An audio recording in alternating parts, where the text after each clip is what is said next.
One Night, Two Secrets, One Mafia Billionaire, written by Short Story Queen. The nurse glanced at the little screen, then at the strip on the tray, then at me. Her voice stayed gentle, but it did not soften the truth. Aria, the test is positive. The word folded the room around me. Positive. I heard the wall clock for the first time, a patient tick under the hum of lights. The Poster family smiled from the cabinet, a father's hand on a mother's shoulder, a baby wrapped like a secret. The nurse gave me a booklet, a list of vitamins, a number for a counselor on the 3rd floor, and the kind of look people use when they know the ground has shifted for you, and there is nothing useful to say. Do you have someone you can call? I can handle it for now. Eat something and come back next week. We'll do the rest then. In the hallway, a toddler laughed at a vending machine when a bag of chips finally fell. The little joy of it punched straight through my chest. I walked outside into winter and let the cold steady me. On the way home, I kept repeating the word in my head until it lost its edges and became a rhythm. Positive, positive, positive. It felt like a door with a dark corridor beyond it and a light I couldn't see yet. In my apartment, I put my coat on the chair and touched my stomach, not because I expected to feel anything, just because my hands needed a place to go. The heater clicked and coughed. The street murmured under the window. I tried to separate fear from relief and couldn't, so I let them lie together and watched the steam rise from a cup of tea I forgot to drink. The night that led to this morning returned in pieces, bright and sharp. It had been a gala, the kind with music that sounds like rain and mirrors that make a room look like a prettier version of itself. I was dressed in black under a catering apron, hair pinned up hard enough to make my scalp ache. The manager spoke while walking, and I followed the back of his head through a list of orders. Stay near the balcony doors, keep the glasses moving, don't get drawn into conversations, remember table numbers, smile even if your feet are dying. Got it. Don't drink on shift. I won't. Don't give your name. I won't. The ballroom glowed. Masks in black and silver turned every face into a story. I watched wrists for cues, rings for money, cufflinks for the kind of distance people keep when they are used to being served. My job was to move like a shadow through the white noise of laughter and strings, to appear, replace, vanish. I felt him before I saw him. The air changed the way it does when a storm rolls close. Conversations thinned. Heads turned without turning. He stepped through the arch, flanked by 2 men who did not belong to the party, and made sure no one forgot it. He did not wear a mask. Maybe that was his mask. The suit was dark and cut to obedience, his hair a shade darker. There was an old line on his jaw that caught light like a scar, and his eyes were the deep, warm color of honey when it smokes. His gaze passed over me the way it passed over every server, then returned and held. I lowered my eyes and drifted toward the balcony because the instructions were a refuge and the night air looked clean enough to rinse the ache in my chest. The doors opened from the other side. He stepped in close enough to change the temperature. The tray dipped, and he steadied it with 2 fingers against my knuckle. The touch was no more than a brush, but the shock of it felt like a switch flicked in a dark room. Careful, your hands look numb. They're fine, I'm working. Work better when you can feel your fingers, and I've managed all night, I can tell.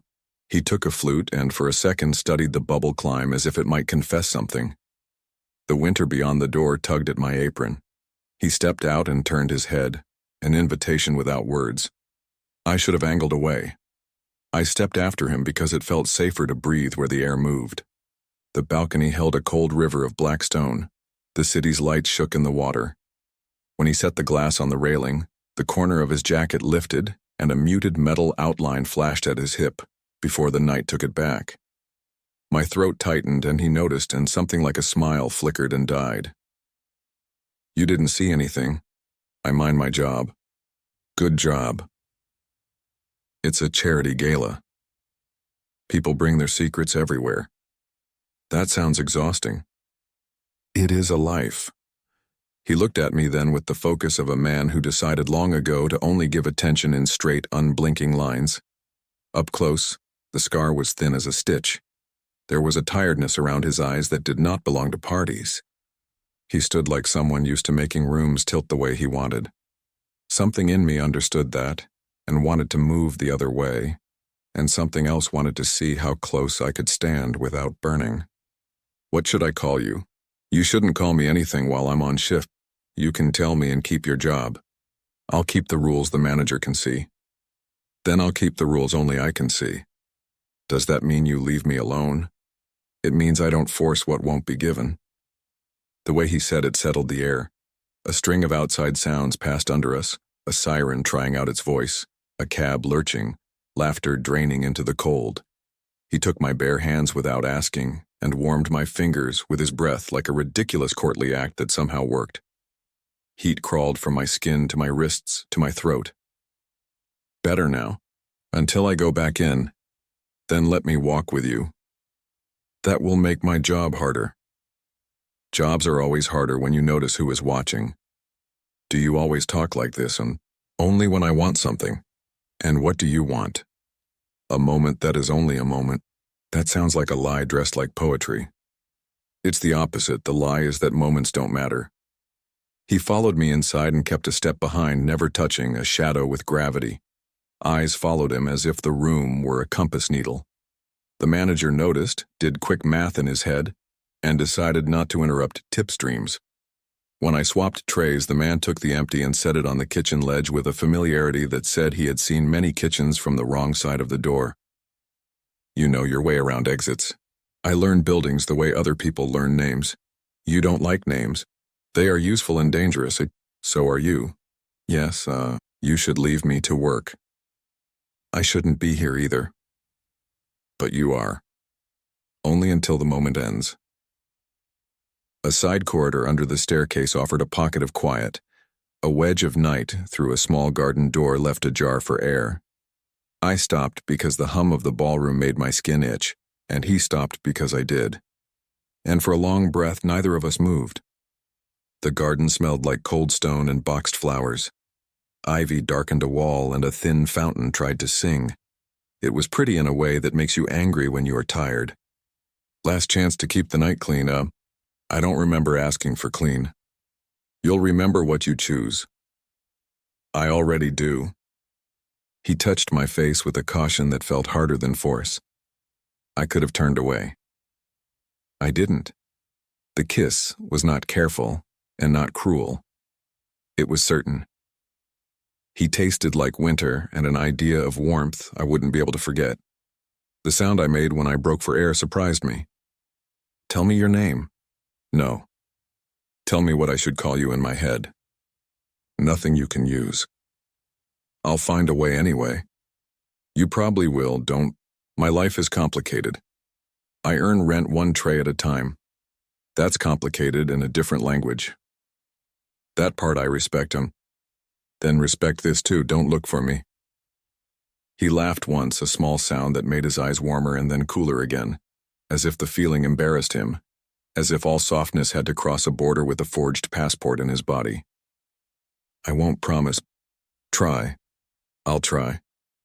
Time moved differently in that pocket of garden, and then it moved fast.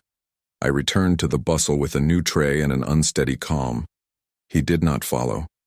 When the shifts of music and talk drained, the band cased their instruments and the floor smelled like spilled champagne and sweat disguised as perfume. I stepped into the alley with my bag. A black car waited by the curb, windows dark enough to swallow faces. The driver checked a phone and looked straight at me. Aria, car for you. I didn't call one. A courtesy from inside. I doubt anyone knows my name in there. They do now. Snow began, the fragile kind that melts on your skin and makes you believe it is gentler than it is. I should have said no. I got in because my toes had lost the difference between numb and pain, and because the interior smelled like cedar, and leather and a thin thread of warmth that reminded me of him. There was a folded blanket on the seat, ridiculous and kind. The driver said nothing, and took a route that avoided the city's sharp noises. When we stopped at my building, there was no card, no note, nothing stamped with a name. I carried the blanket upstairs against my better judgment like a confession you plan to deny later. The apartment wrapped me in silence loud enough to hum in my teeth. I set the blanket on the chair and pressed my face to it once, because I'm human, and because the scent of him lived there like a secret I could choose not to keep and didn't. I washed my face and stared at myself under the bathroom light. My eyes looked like I had stayed up too late making a decision I couldn't explain to anyone. Morning made the city ordinary again, which felt rude. People walked dogs, buses sighed, a kid struggled with a trumpet case up the stairs and rested halfway, breath fogging. I returned to the clinic and held my body still, while the nurse explained dates and appointments and coins of prenatal vitamins. Her kindness had weight. I carried it out into the air and stopped at the florist's stand because color helps when the world turns gray. I bought a single white rose and watched it steam in the cold while the florist wrapped it in paper. Back home, the jar on my table became a vase. The rose leaned as if listening. I lined my textbooks across the wood as if a neat row could make the future sensible. Rent and tuition and tips moved around in my head like chairs being pushed across a floor. I could leave university for a while and come back later. I could take more shifts. I could call my mother and tell the truth, or a soft version that bought me 2 weeks. I could learn to hold many things at once without breaking. The phone buzzed. For an anxious heartbeat, I expected a message from a number I didn't know, and a name I had never heard and never would. It was only my mother asking about Sunday. I typed an answer that dodged the truth and saved the battle for another morning. I set the phone face down and rested my palm against my stomach again, testing the word with my own voice. Positive. Saying it made heat rise behind my eyes. It also made something straighten in my spine, a line of resolve I recognized from every hard choice that had kept me moving since I was 15, and learned that no one was coming to carry me.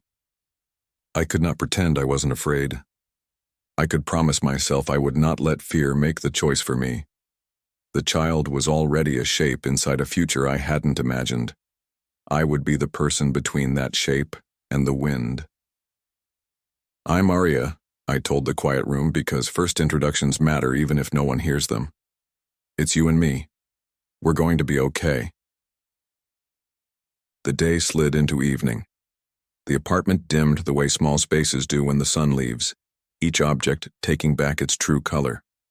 The blanket on the chair held his scent like a memory that refused to fade, warm cedar threaded with something I could not name. I let myself breathe it once more and then folded the blanket tighter to keep temptation from reaching for it again. Wanting a ghost would not help. Remembering would not feed a child or pay a bill. Still, I knew I would remember.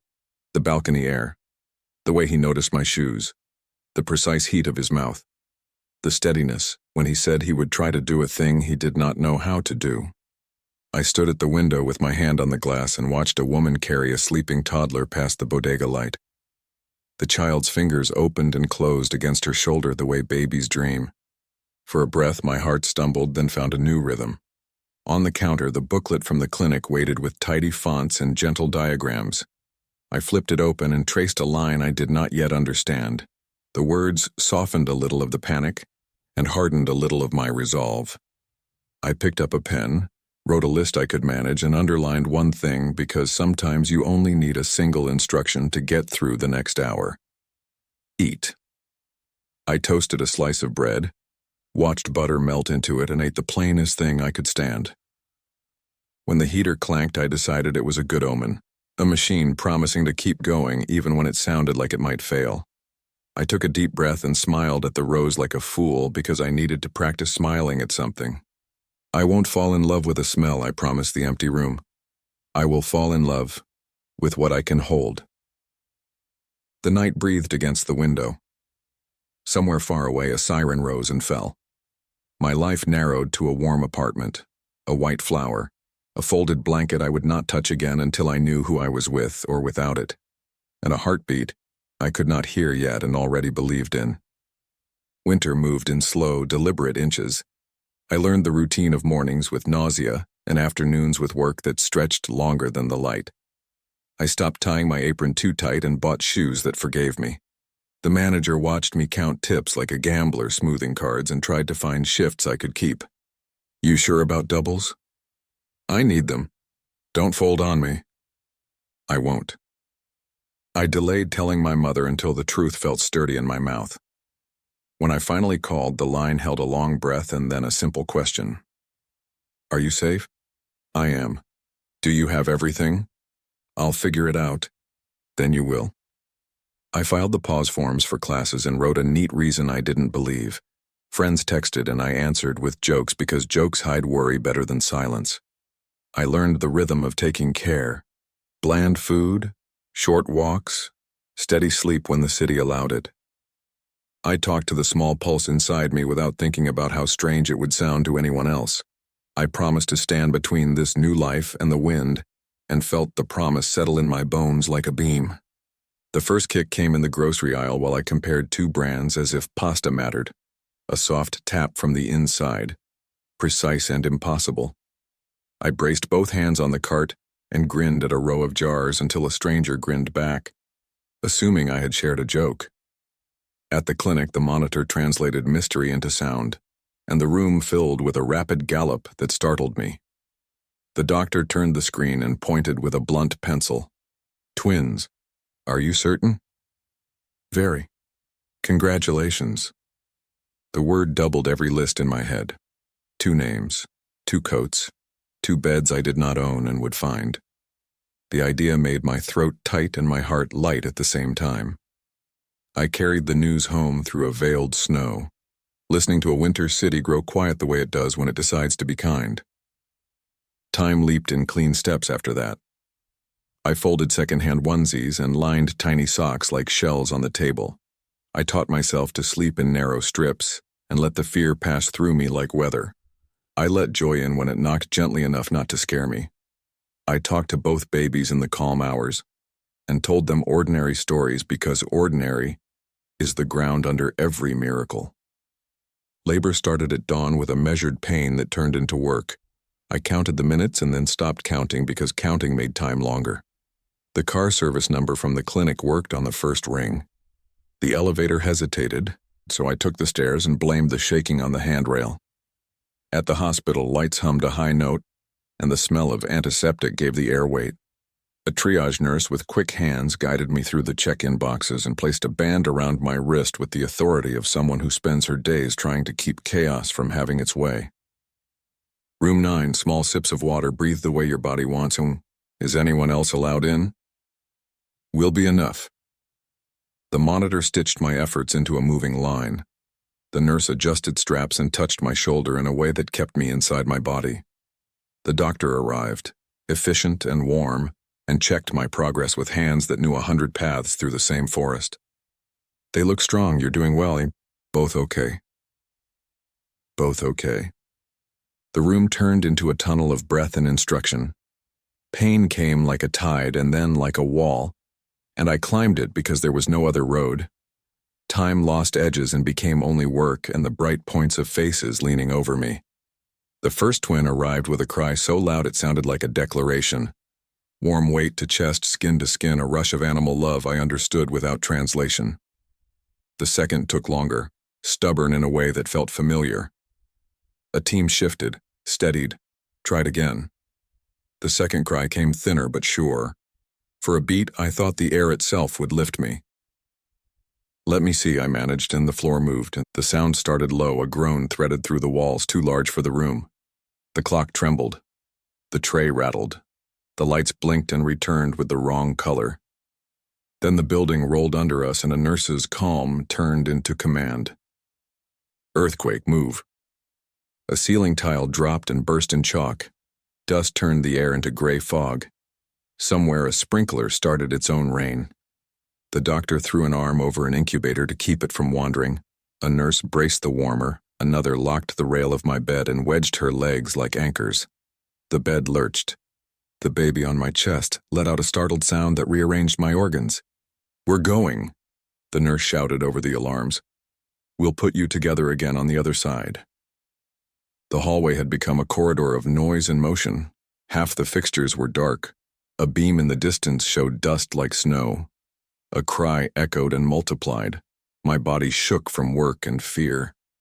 I tried to keep both babies in sight with one pair of eyes and couldn't. The nurse who had taken the first twin moved ahead with the little bundle held tight. The team split for the stairwells because the elevators had given up. The doctor pushed my bed toward an exit, and an orderly steered with a shoulder against the headboard. A second nurse turned toward the south stairs with the other twin and vanished behind a flood of people. "Wait," tore through my throat. "Both, I need both." "One with us," a voice called up. "The other is coming, keep moving." The building exhaled and shuddered again. The stairwell pitched. My teeth knocked. On the landing, a crash stole the breath from the crowd, and the whole procession stampeded the floor for an instant before the doctor steadied us with a voice so level it felt like a wall. Eyes on me, one step at a time. Outside, the cold bit through the thin hospital gown. The parking lot was a grid of moving islands under a haze of dust. Nurses counted. Orderlies checked oxygen. A volunteer wrapped a blanket around my shoulders that wasn't mine. The hospital stood as if confused by its own survival. The nurse who had gone ahead pressed my firstborn into my arms with hands that shook and smiled and shook again. "Here," she managed. "Warm enough. You're okay. Stay here." The other nurse should have burst through the doors behind her. She didn't. I stared at the glass until it became a mirror, and then blurred into light. The doctor's face shifted and steadied. The nurse squeezed my knee and chose her words with a precision that hurt. "We're locating the second team, stairwell closures, some were diverted. We'll bring your baby to you. Inside or outside? We don't know yet. We don't know is not an answer. It's the truth we have." We waited. The aftershocks came in smaller stutters. The triage system found its rhythm. Names were read. Equipment redistributed. In that terrible hour, information at the edges did what information always does when power owns a back door. A genetic alert fired through a private channel, blind to dust and panic. A phone that waited for one number vibrated in a hand trained not to miss it. Two men in dark coats crossed a garage with unhurried strides. "Ping confirmed," one said, eyes on the screen. "North Wing, maternity," the other answered. "Move." They slid through a service entrance with the indifference of men who belong everywhere by habit. A maintenance worker held a door because he knew better than to ask, and because fear trained him long ago to hold doors for certain kinds of men. On the third-floor landing, half-lit and filmed with plaster, the second nurse crouched with the second twin tucked inside her coat, back to the wall, knees braced. "Help," she said, voice scraped raw. "South stair is blocked. We need an alternate." One man took the baby with careful hands that had once learned another kind of careful. He checked the band. Numbers matched the alert on his phone. The other lifted the nurse by the elbow and kept her close. They chose a stairwell no one would fight them for, a cement throat built for engineers, and used it to carry fate to the ground. At the rear exit, an ambulance blocked the lane. They slipped through a gap that formed around them because the world makes gaps for men who walk like owners. A black SUV opened and closed like a mouth. The nurse caught the plate without meaning to. A tech with kind eyes brought her back toward triage and pressed gauze into her hand. "Sit," the tech told her. "Ground is still moving." "It's not my blood, Augusser. Sit anyway." She sat. The plate numbers stung her memory. She blinked dust out of her eyes and promised herself she would remember the shape of the man's jaw later. In the parking lot, the counting continued. The nurse returned to me with gentleness and a truth she would have hidden if she could. "We lost track of one in the evacuation," she said. "Records are scrambled. Teams are still coming down." "Tell me what you mean." "We think one didn't make it. I'm sorry." The words didn't land, they burrowed. I folded around the child in my arms because my body's memory knew how to protect even when my mind could not. Breath went thin and sharp, then steadied. The nurse held my shoulder. The doctor watched both of us and controlled his face. A volunteer handed me tea I could not taste. The world took a shape it would keep forever. One child anchoring the weight of grief that had no place to go. By evening, the building stopped talking. The generator turned winter into discomfort instead of danger. A social worker joined the small circle of people who kept me vertical and gave me permission to be both brave and broken. You can go home if the pediatrician clears you. We'll set appointments. We'll help with forms. Will there be a certificate? We'll handle it carefully. Will there be a name? If you want, if you don't. I want and I don't both. That's allowed. I signed lines I couldn't see and wrote the name I had whispered to two hearts for months. A wheelchair ferried us to a cab, and the driver buckled a tiny seat with a gentleness no one would have guessed from his face. The city pressed lights against the early night like bandages. In the glass I saw a woman who looked younger and older than yesterday, with a blanket-wrapped miracle resting against the cliff of her chest. I named him again, softly, to see the name fit his face. Across town the SUV passed a gate that swung open for money and fear. Inside, a private physician waited with a scale, clean linens, and the discretion of someone who enjoyed a very specific salary. The men placed the second twin on the soft rectangle and watched a set of gloved hands run their calm ballet. Healthy, the physician murmured. Stress markers, but nothing serious. Strong reflexes. The door opened and Dan entered like a verdict held upright by bone. He wore the same dark suit and the dust of a broken day. He stopped at the edge of the circle because he understood what circles are for. He didn't take the child right away. He looked. The look made his chest change shape, a small surrender visible only to the people who had stood beside him for years. Mine. Your bloodline, the physician answered. Clean match. Dan lifted his arms and the man who had carried the boy all the way let him go with the kind of relief he did not show when difficult jobs were done. The baby fit as if gravity chose them for each other. Dan's breath cut short. The hardness he wore loosened where no one could see. A memory moved through him. A balcony in winter. A pair of bare hands he had warmed with breath. A kiss precise enough to ruin other mouths for a while. A scent that calmed something he did not admit he had. He glanced at his second and the man nodded, already ahead of the order. The nurse who sheltered him in the stairwell, keep her safe. Keep her quiet. If she wants to remember the plate, help her forget. Already on it. The hospital, equipment, repairs, whatever they ask for without a public speech about it. Done. Security around the boy stays ghost level, no photographs, no loose talk. Understood. Dan looked down again and the awe returned, stripped of armor. The small mouth opened and closed like a fish learning air, lashes like soot against skin, fingers that would one day choose a path he could not draw for him. Fear found him then. Not the kind that makes men hesitate, but the kind that makes them vow. Welcome, he whispered to a room that had heard worse words from him. You will never be unprotected. I took my son home by a route that felt like a veil. The elevator was out, so I climbed the stairs and counted them as if numbers could grant safe passage. The apartment opened exactly as I had left it, and entirely changed. I placed the car seat on the table and watched him sleep until my eyes burned. I fed him, awkward and reverent. I stood over the crib longer than any person needs to stand over a bed and learned the geometry of his breaths. I wrapped the cedar blanket around my shoulders and hated the comfort, and accepted it anyway, because comfort doesn't always ask for permission. The phone sat face down. I resisted the urge to invent a number in my head and text it. I resisted the urge to stand at the window and imagine a car idling below that would never arrive.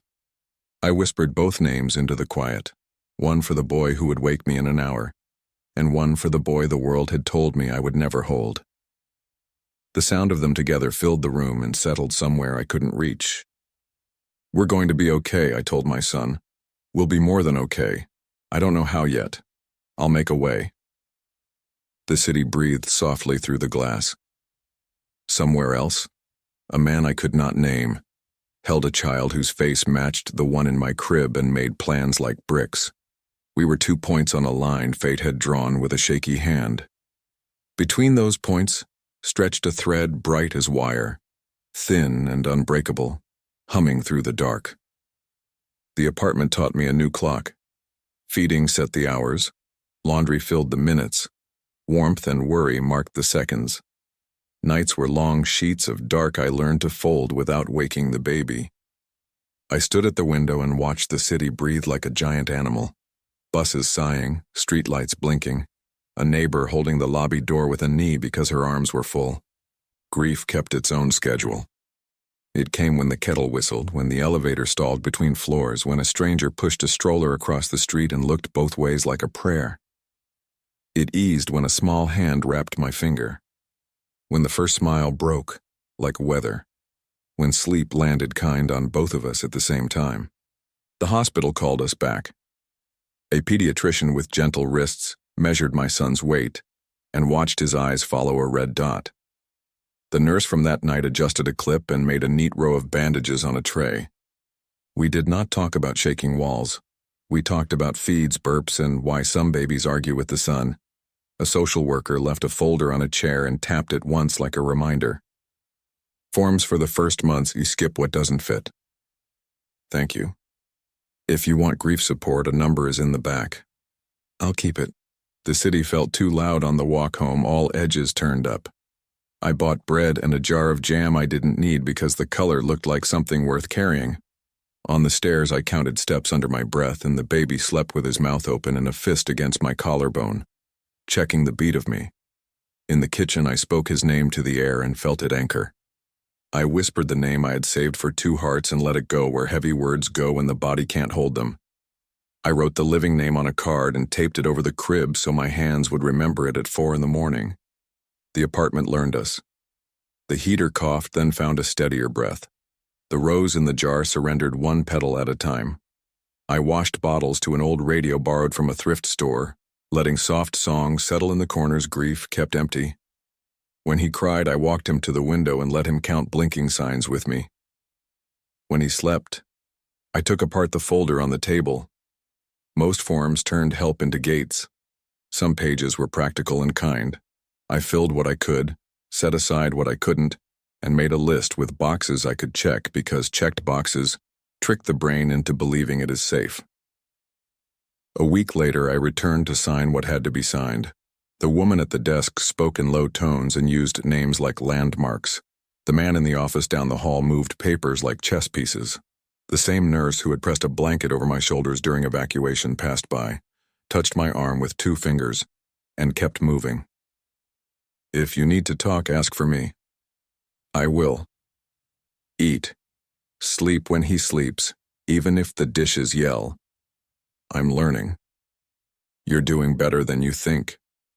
The elevator hesitated, then climbed the last inches with a stubborn sigh. I took it as a sign, and decided signs could be anything that kept me upright. Outside, a delivery truck blocked the crosswalk and a man in a suit shouted at the air in the brittle voice of people used to being heard. I waited with the stroller and let the wind clear my head. My life didn't need attention. It needed 10 clean minutes in a row. Time stacked. My son grew the way good things grow. Slow. Then all at once. He learned to laugh at an old cartoon on my phone, learned to sit as if the floor were a game, learned to stand by throwing himself backward because he already trusted my arms. The date on the calendar arrived and I walked back into the campus office with a throat that remembered the taste of dust. I chose fewer classes and a schedule that matched the childcare center that smelled like crayons and soap. I took a quiet shift at the library because quiet is good when your mind is learning to be brave again. Money stayed an equation with no elegant solution, but the unknowns scared me less. I mapped the month on paper and pinned it to the wall, leaving room for mistakes and for joy. When worry got loud, I made soup and reminded it that soup has fed armies. When loneliness pressed the glass, I named it and let it sit beside me without pretending it was smaller than it was. The sedan from that night never reappeared. I folded the cedar blanket and stored it high, a relic from the hinge where one life became 2. The childcare center became a small world. On the first day, I left him there for 3 hours and walked to the library with a throat that closed and opened with every step. The stacks took me back like a friend. I shelved books, repaired a spine with tape, and learned the rhythm of people who need silence the way other people need sugar. During my break, I wrote a plan for the semester with room for spills and naps that failed. I wrote 2 names on the top line. One I kissed every hour and one I kept like a pressed leaf I didn't dare bring into the sun. The ache didn't fade. It learned to sit next to joy without pushing it off the chair. Some nights I woke sure I'd heard a second cry. I stood over the crib and listened to one small voice making a case to the dark. The mind can invent sounds to match what it refuses to accept. It can also feel threads that hum across distance and won't tear. I felt one when I looked toward the part of the city where a gate might stand and imagined a boy with my boy's face asleep on the other side. My mother came with a casserole and opinions, held the baby like weight was holy, and settled into the couch with the relief of someone who had been waiting to exhale. "You look tired." "I'm happy too." Both can be true. They are. We ate and made small plans. She took a photo and didn't ask to send it because she understood why I might not want any pictures traveling farther than my hands. After she left, I sat in the quiet and listened to the radiator breathe. I tuned the radio to a station that played pianos and let a stranger solve sadness one note at a time. The hospital emailed about a ceremony to honor the staff who held the walls up. I sent thanks and stayed home. Some rooms are too loud for the parts of you still gluing themselves together. The pediatrician checked boxes and smiled when my son followed a paper crane with fierce focus. The nurse who had touched my arm stuck a sticker on his sleeve and left without small talk. Strong grip. I hope it stays kind. It will if you stand the way you do. Some days I sit. Even walls have chairs. At night I let myself remember the balcony and the garden. Winter sharpening everything. A hand warming my fingers with breath. A kiss precise enough to ruin other mouths for a while. I refused to build an altar to it. I refused to pretend I didn't take warmth from knowing a man with eyes like burnished honey hadn't forgotten either. Wanting a ghost would not feed a child, but the memory helped me hold a line through the long hours. Across the city, gates opened for names instead of faces. The house had careful warmth and too many locks hidden in the walls. Dan didn't move through it like an owner showing off. He moved like pressure, the house understood. He turned a smaller room into a map of his son's days and set a chair where the light arrived early, because he liked how morning measured a face. He learned the angle of the bottle his boy preferred. He stood in doorways longer than men like him ever admit, listening to breath and small sleeping noises, feeling his heartbeat change tempo without permission. There were words he never used in rooms where men carried guns. Tenderness, awe, hope. They arrived anyway, not kicking the door but seeping in like water finds a crack. He let them stay. His father visited once, cane tapping stone before the carpet took the sound. The old man studied the child, and the child stared back like a judge. "You look like him," the old man told the heir. "You look like her too, though I don't know her face. Blood tells stories even when men lie." Let him write a different one. He'll have enemies. So do I. Yours understand rules, his will be crueler. Then they'll learn new rules. Your mother would have liked him, the old man added, and they stood together without filling the quiet. Dan kept the circle small. His right hand brought updates like scaffolding. The nurse from the stairwell was protected long enough for fear to fade into caution, then guided into choices that took her far from rumor. The hospital got new generators and braces and equipment with no speeches attached. The administrator wrote thank you letters to a foundation that lived on paper in a state where nothing means what it looks like. The men who had carried the baby down the engineer's stair kept quiet and spent their extra cash on their mothers. Memory from the other city arrived sometimes like a light slanting under a door, winter on a balcony, cold hands warmed, a kiss that had set a hook in him, a scent that calmed the part he never showed. He imagined finding the woman and didn't, understanding that the wrong move wakes the wrong gods. He told himself that patience is a knife with a better edge. During a briefing that was supposed to be about roots and favors, his second cleared his throat. There are eyes at the hospital, not ours. Someone is sniffing registries. Make curiosity expensive. We can purchase it or bury it. Buy it first, bury it if it climbs. And the woman. Do we have a name? Not one that stands. Then we have nothing we can keep. Move on. He could have said find her and a dozen doors would have opened. He didn't. He held his son and counted breaths and made a private promise. You are not a shield, you are not a tool, you're a life. I will not let the world bend you into a weapon. The days folded and unfolded. Rain glazed the streets and pushed people under awnings. I stood with the stroller and watched a bus throw a sheet of water. My son squeaked at a dog shaking itself into a cloud. A man with weathered hands grinned, and for a second the three of us were a small story that would never be told again. At the library, I shelved returns, let my brain hold quiet facts, and learned which lamp hummed on cold days. On breaks, I wrote small plans. Meals I could cook one-handed, routes that had easy stairs, readings I could do with a baby sleeping on my chest.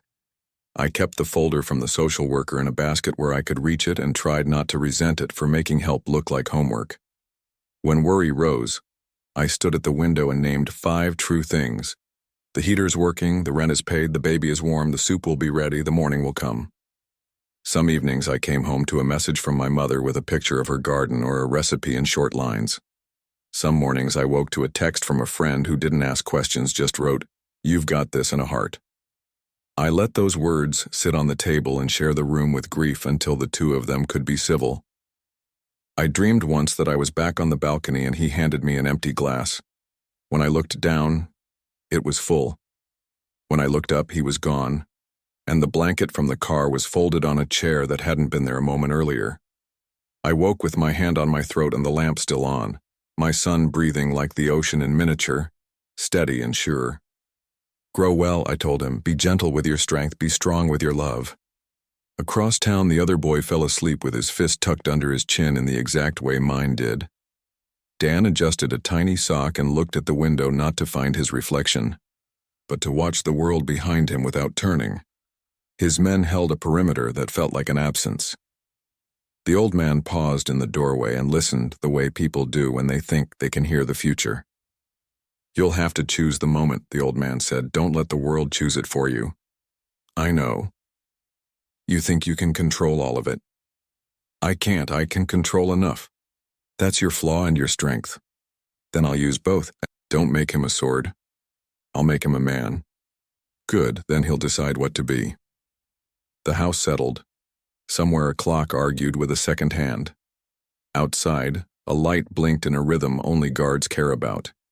Inside 2 rooms in 2 parts of the same city, 2 boys slept with the same small frown, and 2 adults, who would not say each other's names, watched over them with the same quiet vow. I learned to move fast through aisles, to fit errands between feedings, to keep a pen near every chair. I learned the faces of neighbors at 3 in the morning, and the sound a dream makes when it is too big for a baby's chest. I returned to class and took notes like a woman who knows ladders matter. I burned dinner and made it again. I kissed a soft forehead 100 times, because I could, and because joy is the one wealth that multiplies when you spend it. Grief kept a room in my apartment and paid rent by sharpening my sense of what matters and what doesn't. At the window, palm flat to the glass, I could feel the line humming, thin and bright, stretched tight between 2 lives. Hours and miles would keep us apart until they didn't. Plans and fear would press against that line until it cut through them. The night already knew the shape of what was coming. Fate does not hurry, but it does not forget. Good night, I told the dark, because sometimes you speak to what you cannot see. Good night to both of you. I'm coming the long way, but I'm coming. On the other side of the city, Dan stood over a crib and did the same thing. A man who didn't ask the universe for permission, carving a promise into himself. Sleep. No one will break you. When the time is right, the world will learn we were never alone. 2 children breathed in unison without knowing. 2 parents kept watch from different shores. Between them ran a wire no hand could cut. Drawn the night the ground shook, and a one-night mercy turned into 2 secrets. The city kept its secrets as cities do. The story did not. It waited, patient as a tide, ready to pull us all the way in. Morning taught me to move softly. The apartment had a language of small sounds I learned by heart. The kettle's first sigh, the heater's stubborn click, the building's breath in the pipes. My son woke with slow blinks and a hand that reached for my finger, as if checking that the day had really arrived. I kissed his forehead and made the same promise I made every morning. We'll find the light, even if it hides. He loved the window. I held him there and named what passed. A bus sighed. A cyclist cut the corner. The florist set buckets on the curb so steam rose from the petals like breath. I gave everything a name because naming is a kind of love, and because the world is kinder when you can call it. Our days looked ordinary from the outside. I shelved books at the library where the air smelled like paper and dust. I took notes in a classroom where a professor drew ideas in the space between us with her hands. I stopped at the market where the clerk saved bruised peaches because he knew I would turn them into something sweet. Between those beats were the moves that kept us steady. A new schedule taped above the sink. Cash counted into piles that were never enough and somehow worked anyway. Forms filled and tucked into an envelope with a hope I did not say out loud. At night I talked to him in a voice that belonged only to us. I told a gentle version of a hard truth, the story of a brother the world had taken. He fell asleep with a hand tucked under his cheek. When he dreamed, he made a small O with his mouth. I touched his hair to remind myself he was real. Sometimes he woke with a soft cry, not loud, just sharp, and looked around as if checking for someone he could not name. I walked him through the rooms. We listened to the dark until it behaved. He calmed fast like a creature reassured by a familiar scent. When he learned words, he pressed a palm to my face and frowned the way serious children do. I asked what he was looking for. He shrugged and leaned into me. Argument settled for now.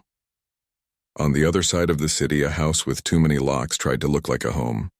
Staff moved with quiet choreography. In a room where morning arrived as a pale rectangle on the floor, a boy learned patience with puzzles and comfort in corners. He smiled carefully. When he laughed, it surprised the men in the hallway. Joy has a way of crossing lines it is not supposed to cross. The chair by the window belonged to a man who rarely sat down. His life had been built on momentum and the gravity of his name. With his son, that edge softened. He learned the weight of a storybook. He learned where a small head liked to rest on his shoulder. He stood in doorways longer than any of his men had ever seen, listening to breath, counting it without meaning to. His phone hummed with problems that would happily become disasters. When he spoke into it, people answered yes first and tried to understand the question later. Power bent rooms. He knew it, he used it. But whenever he turned back to his son, something private shifted under his ribs, a strong feeling with no place in his rules. He did not need a name for it to obey it. He remembered a balcony and winter, cold hands warmed with breath, a kiss that carved a new shape into his memory and refused to erode. He remembered the way she stood when she thought no one watched, the shoulders of a girl who carried more than her share. The scent that calmed him that night lived like a secret under his ribs. He did not speak her name because he did not know it. He spoke to the dark sometimes and accepted silence as an answer. His son disliked grand rooms. He preferred narrow hallways and the doorframe where the light landed at noon. He loved the kitchen best, where the housekeeper hummed old songs and pressed a still warm heel of bread into his hand. He watched the gardeners the way some children watch magicians. When his father came in late, his sleep shifted without waking. In the morning, he asked questions with the gravity of a judge. "Are you leaving again, or for a short time? Are the bad men outside? They don't come inside. Because you don't let them. Because I don't let them. When I'm big, can I come with you? When you're big, you'll decide where to go. For now, you stay where the sun finds you. The sun finds me here. I made sure of it." Promises were not given lightly in that house. The man did not lie to his child. He did not tell him that sometimes the bad men wore better suits than the good ones. He adjusted a collar and pressed his mouth to a small forehead, and let the scent of his son's hair quiet the part of him that kept knives sharp. At my apartment, breakfast was cereal in a bowl we shared like a picnic. On good days, eggs. Apples cut into moons. He learned to fold laundry faster than some adults I knew. He stacked blocks until gravity argued, then laughed when they fell and built again. He walked sidewalks with a soldier's focus, arms held slightly out as if balancing on a thin line only he could see. He loved the old man at the corner who still sold newspapers. He loved the bus driver who saved the front seat when it rained. He asked small questions that opened big doors. Do birds get lost? They follow stars and landmarks, sometimes they do. Do people get lost, or all the time? Do we? Sometimes, but we have a map. Where is it? In your pocket and your chest and here. I tapped his forehead. He nodded like someone who had been given a tool he would keep. He startled sometimes at his reflection, not in fear, but as if comparing himself to a picture the world refused to hand him. He asked about brothers once. I pulled him into my lap and told him love is elastic, that missing is not the same as empty. He fell asleep with his arms around my neck. I stared at the ceiling and practiced breathing until the ache let me go. In the mansion, the boy watched his father, the way small animals watch weather. He understood more than adults assumed. He learned which footsteps meant the staff straightened their spines. He learned that his father did not smile for the world, but his eyes changed when they landed on him. He learned that the man meant safety and danger, directed in different directions. On quiet mornings, the old man visited, cane tapping stone before rugs swallowed the sound.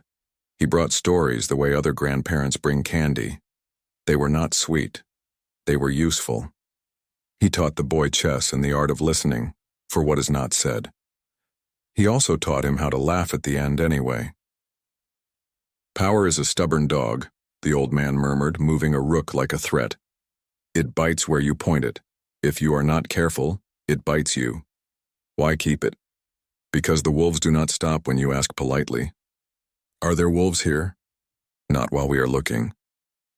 Will Papa teach me how to look? He already is. The man watched them together with the awkward pride of someone who knows he is witnessing something better than he deserves. He had built walls high enough to keep noise out. Loneliness still found ways through. He had built a name that bent other names and discovered a child could bend it without trying. The woman from the balcony came back to him in quiet minutes. He could have torn the city apart to find her. He did not. Some moves wake the wrong gods. My son grew into a boy who could cross a room without being noticed, and a boy whose laughter made a room look at itself and improve. He painted with all the colors at once and still managed a sky. He collected small rocks because they kept secrets the sun could coax out. We sat on the stoop after long days. He pointed at the moon like it belonged to him. Do you miss anyone? I do. Some days the missing is a whisper. Some days it is louder than everything else. Does missing mean we will find them? It means we will keep looking. It means we won't forget. If we find them, will they stay? I hope so. Hoping is like waiting with a light. That's exactly what it is. He tucked himself under my arm and I pulled the old blanket over both of us. The cedar had faded into something warm and human. I let it be what it was without turning it into a riddle. The first time he mentioned a dream that sounded like more than dream, he stood by the window with his stuffed rabbit and watched the glass the way readers study a page. I saw a boy who looks like me. He ran toward the water. Someone called him and he laughed and went anyway. I waved. He waved back. I think he knows my name. Do you know his? I will when I hear it. He returned to his cereal as if he had reported the weather. I walked into the hallway and leaned my head against the wall and felt the universe tug at a thread I could not see. Across the city, another boy stood on a back step and stared at the ribbon of river like it was a path only he could take. He had dreamed the same shape from the other side. He did not know why it felt like recognition and not invention. The housekeeper found him and wrapped a scarf around his neck and tucked his hair behind his ear the way women do when given a privilege. You keep looking like you expect to find something. I am finding something. It hasn't learned how to be here yet. You have an old soul. I don't want an old soul. I want a brave one. You can have both. I think I will. His father's steps came and they stood together. The simple silence of people who trust each other. The man let himself feel a pull toward a future he could not manage into obedience. He remembered a girl's laugh that had sounded like hope, rewritten. He let the memory move through him without breaking anything. He told his son they would walk by the water after breakfast because small promises are often the ones that hold everything up. Our parallel days continued, different maps under the same gravity. My boy learned to read. He loved a book about explorers who drew coastlines as they sailed them. He traced the edges and told me he would draw our city from memory. He named clouds until he had one for every sky. I brought him to the campus museum on free afternoons, and we stood for long minutes in front of paintings no one had asked us to admire. He belonged there because he had decided to. I learned from that. On Sundays, we visited my mother. She kept plants alive and fed us in portions that assumed tomorrow would be hungry too. She watched my son with a look I recognized from churches, the reverent attention people give to miracles they did not expect to witness. She did not ask for details I wasn't ready to give. On the bus home, he counted streetlights and tested new words like gifts. In the mansion, Sunday meant fewer calls and slower footsteps. The chessboard waited. The boy learned openings and then invented his own, as children do to rules they inherit. Sometimes the man let him win without pretending he had done so by accident. The housekeeper made pancakes and declared the kitchen his whenever he crossed the threshold. The security detail learned to be far enough to be invisible and near enough to change the air. The invisible line between us tightened. I felt it as a prickle at the base of my neck when I passed the river park. My son felt it as a pause in a crowd, the coin toss moment before a choice. The other boy felt it when long hallways stopped feeling like tests. The man felt it when rare quiet tasted like air after a dive. The old man felt it in his bones and in the old scar that always predicted weather. He watched his grandson and tapped his cane as if sending signal through the floor. On a weekday that later felt like a hinge disguised as ordinary, I left a class and cut through the student gallery. Two girls argued politely about composition. One mentioned a sponsor with money and problems. A name hung in the air like an echo. I kept walking and told my heart to behave. At home, my son emptied a box of crayons and sorted them into a spectrum with the care of a jeweler. He drew two boys flying kites, cut from the same blue. He studied the page, tilted his head, and nodded once as if he had captured a truth. He tucked it into his backpack. I smoothed the paper and pretended not to memorize it. Every color had already stamped itself on me. In the mansion, the boy pressed his hands to the glass and watched sparrows bicker over crumbs. He laughed and it changed the room's temperature. His father lifted him up and pointed. The trick to sharing is to give first and stop counting. I can do that. I know you can. They both felt the day gathering itself. They did not know the old man had been choosing a simple outing, a public place with a fence and the illusion of safety, a time when the light would forgive a person for staring. He believed in fate, but he believed in punctuality more. He had chosen battlegrounds before. This was a different kind, softer, and just as precise. That evening, after soup and stories and the kind of call with my mother where we both pretend not to worry about the same things, I tucked my son into bed and stayed a moment longer in the doorway. The apartment hummed, a tired machine choosing to keep going. I wanted to feel a train coming, some warning in the glass. What I felt was a calm that did not belong to me and settled anyway. I touched the taped card over the crib. Names can be anchors. Sometimes that is enough. Across the city, a man stood in a doorway and let himself remember the balcony for 1 minute. He counted to 60 slower than he counted anything all day. When he reached the end, he let the ghost go. He kissed his son's hair. Tomorrow we make the world smaller. Night wrapped the city evenly. In 2 beds a few miles apart, 2 boys slept with the same small frown, as if negotiating terms with dreams. Their breaths matched without knowing.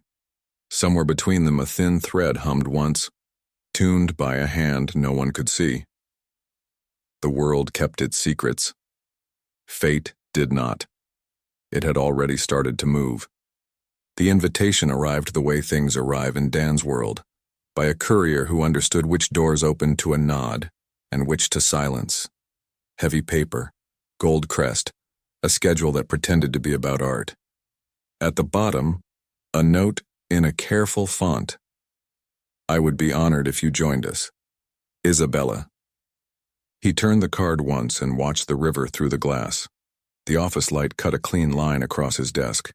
His second waited, measuring the temperature of the room. Is she useful? Connected, hungry to prove it. Hungry is careless, he knows. She smiles well for cameras. That's a different kind of weapon. Her family wants your name near theirs. They can rent it on paper, not on skin. You want me to decline? Not yet. Some alliances ripen in public. You don't intend to listen? I never do. He accepted because performance is sometimes part of power. The suit was the quiet one that forced photographers to work for their angles. Staff walked the route from car to door and counted seconds. At the threshold, the housekeeper smoothed the boy's collar and slipped him a strawberry like a bribe for patience. The boy studied his father's face the way sailors study sky. Is it going to be long? It will try to be. Do you have to smile? Only with my eyes. Can I come next time? When the world forgets its sharp edges, I'll wait. Good. Isabella greeted them at the museum stairs in a dress that pretended winter was a rumor. Beauty arranged with precision, hair pinned like a promise. Her hand landed on Dan's sleeve and stayed half a heartbeat too long. You made it. I worried negotiations had kidnapped you. I prefer paintings to spreadsheet. For once, me too, I curated this wing myself. I'm sure the art is relieved. She laughed a little too brightly and angled her body so the cameras could anchor her to his outline. The boy stood close and examined her with the blunt honesty children use before culture teaches a softer lie. She bent with grace and aimed warmth straight at him. You must be the brave one. What a handsome face. May I have a hug? He stepped back until his shoulder found his father's knee. Dan's hand rested lightly on his hair. You don't have to. No, thank you, the boy said. I have to keep my shirt smooth. Of course, such impeccable taste. He's just like you. Not just like me, Dan answered, the correction small and exact. Isabella absorbed the refusal as if it were a dropped flower. She recovered by summoning a museum head and a donor who loved being seen near money. She introduced Dan as if discovering him, as if her mouth had conjured his presence. He watched her with that stillness that makes other people move. A painting of a winter field suggested quiet on the far wall.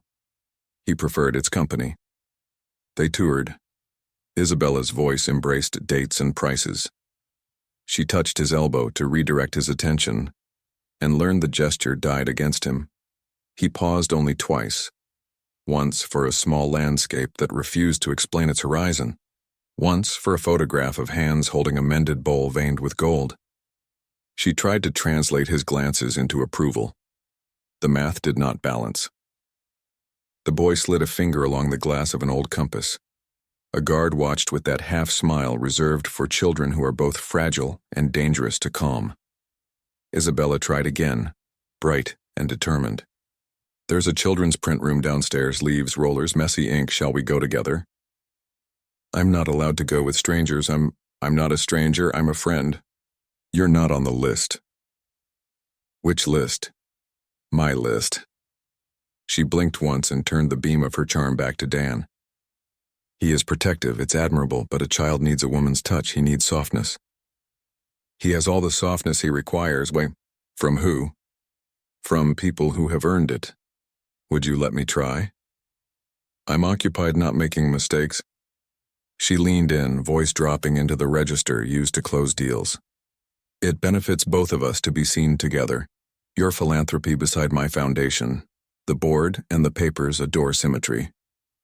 I don't assemble symmetry for papers. They assemble it for you. Why not edit?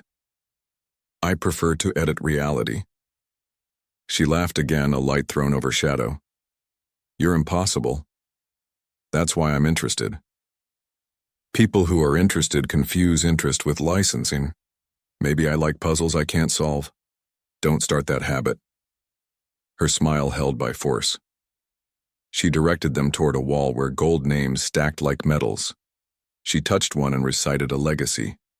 Dan's gaze slid past the letters, to the boy listening at the edge of the murmuring crowd, hands folded as if keeping himself from touching what he wanted.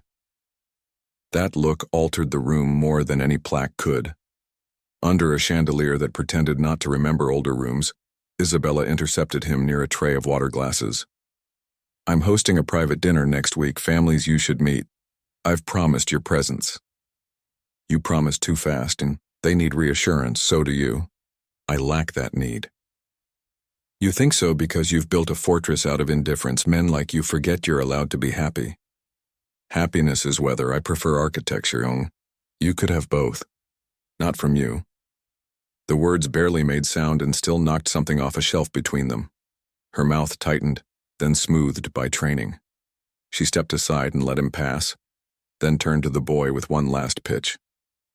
If you ever want the zoo, I know all the keepers. We could feed the giraffes. I like the river better. The river is cold. It keeps secrets, What kind of secrets? The good kind. He took his father's hand and walked away as if stepping out of weather into a better season. Isabella watched and measured the distance between want and control. Later, she found a corner and poured honey into a phone for someone who ate influence for dessert. Across town, my life moved in smaller orbits that still demanded everything. The childcare board offered a flyer for a reading program and a potluck. I pinned both to the fridge and circled the dates like that could keep emergencies away. At the campus cafe, 2 grad students didn't realize their whispers carried. That hospital wing after the quake, one murmured. Everyone says a Moretti Foundation paid for the generators. Money that old doesn't clean, the other answered. It perfumes. I carried my coffee to a corner and opened my laptop. The name pressed against the part of my mind that archived what it feared.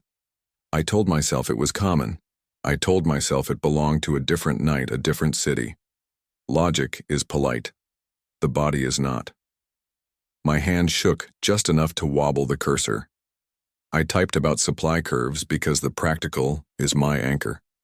At home, my son leaned into me and asked for the river. Saturday will bring bread. I like how water looks like it knows more than people. It probably does. If I give it a secret, will it keep it safe? Depends on the secret. A good one. Then yes. He nodded and returned to the complicated work of building a tower taller than himself. Steam curled above the sink and vanished. I stared at the empty air, as if it might condense into instruction. Isabella did not vanish, she multiplied. She curated parties where menus read like travelogues and guest lists like chessboards. She placed herself at Dan's side without entering the circle that mattered. Staff were polite, which is its own language. The housekeeper poured coffee and no gossip. Security offered nothing but the look that ends conversations before they begin. She studied the boy and worried about the way he looked through her, not at her. Children are fatal enemies of performance. She tried small gifts engineered to charm. A wooden plane, a leather-bound journal with blank pages, a tiny compass. He examined each as if it were evidence. They're nice, he allowed. I don't need them. What do you need? Time. Time for what? Whatever I want. That's a luxury. It's a plan.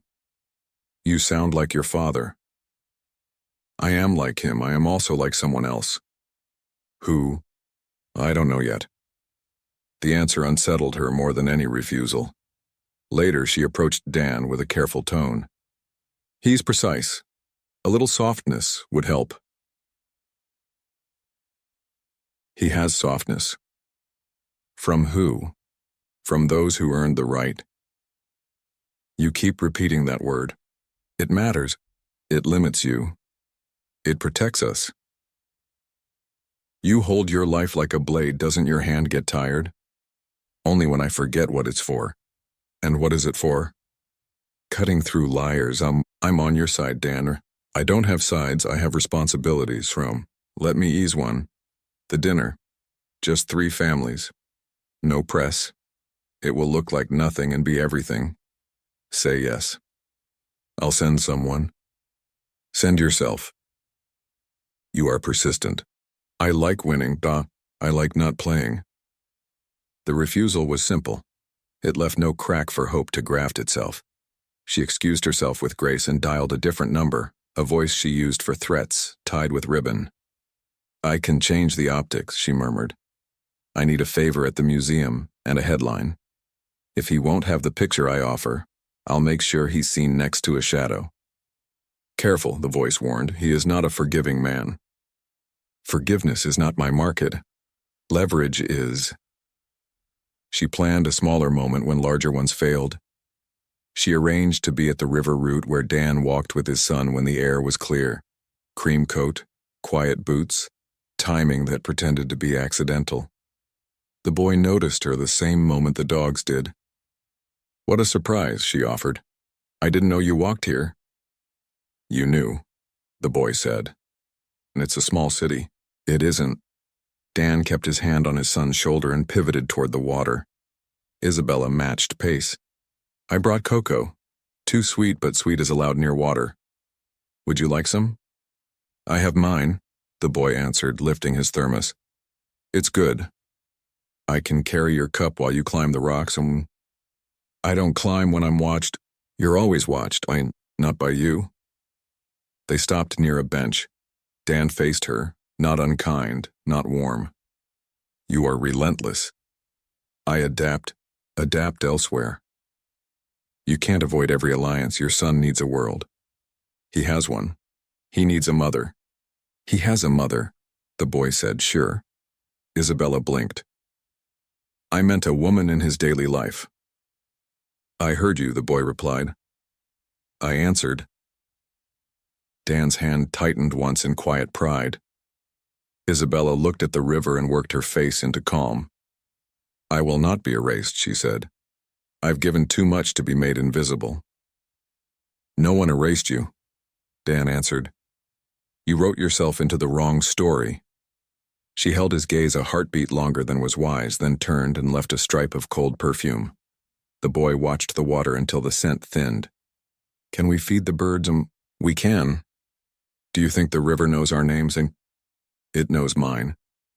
It knows mine too. Good. Let it keep them. In the mansion, the old man stood in the study doorway and watched Dan watch the river the way a soldier watches a field the night before an advance. You keep allowing that woman to orbit, why? She is a cloud, she blocks a sun I don't need. She is a storm, when she breaks she'll try to flood you. I've sandbagged worse. She wants to be mother to the boy. She wants the illusion that comes with the word. The boy wants truth. You haven't forgotten the girl. No. You could find her. I could. Not yet. The thread is pulling. Feel it. I do. Then stop pretending time will wait. I'm not pretending, I'm calculating. Your mother would tell you to hurry, then hand you a scarf. I miss her. So do I, the old man said, and his face allowed softness no one else saw. Across town, the universe kept handing me small doors.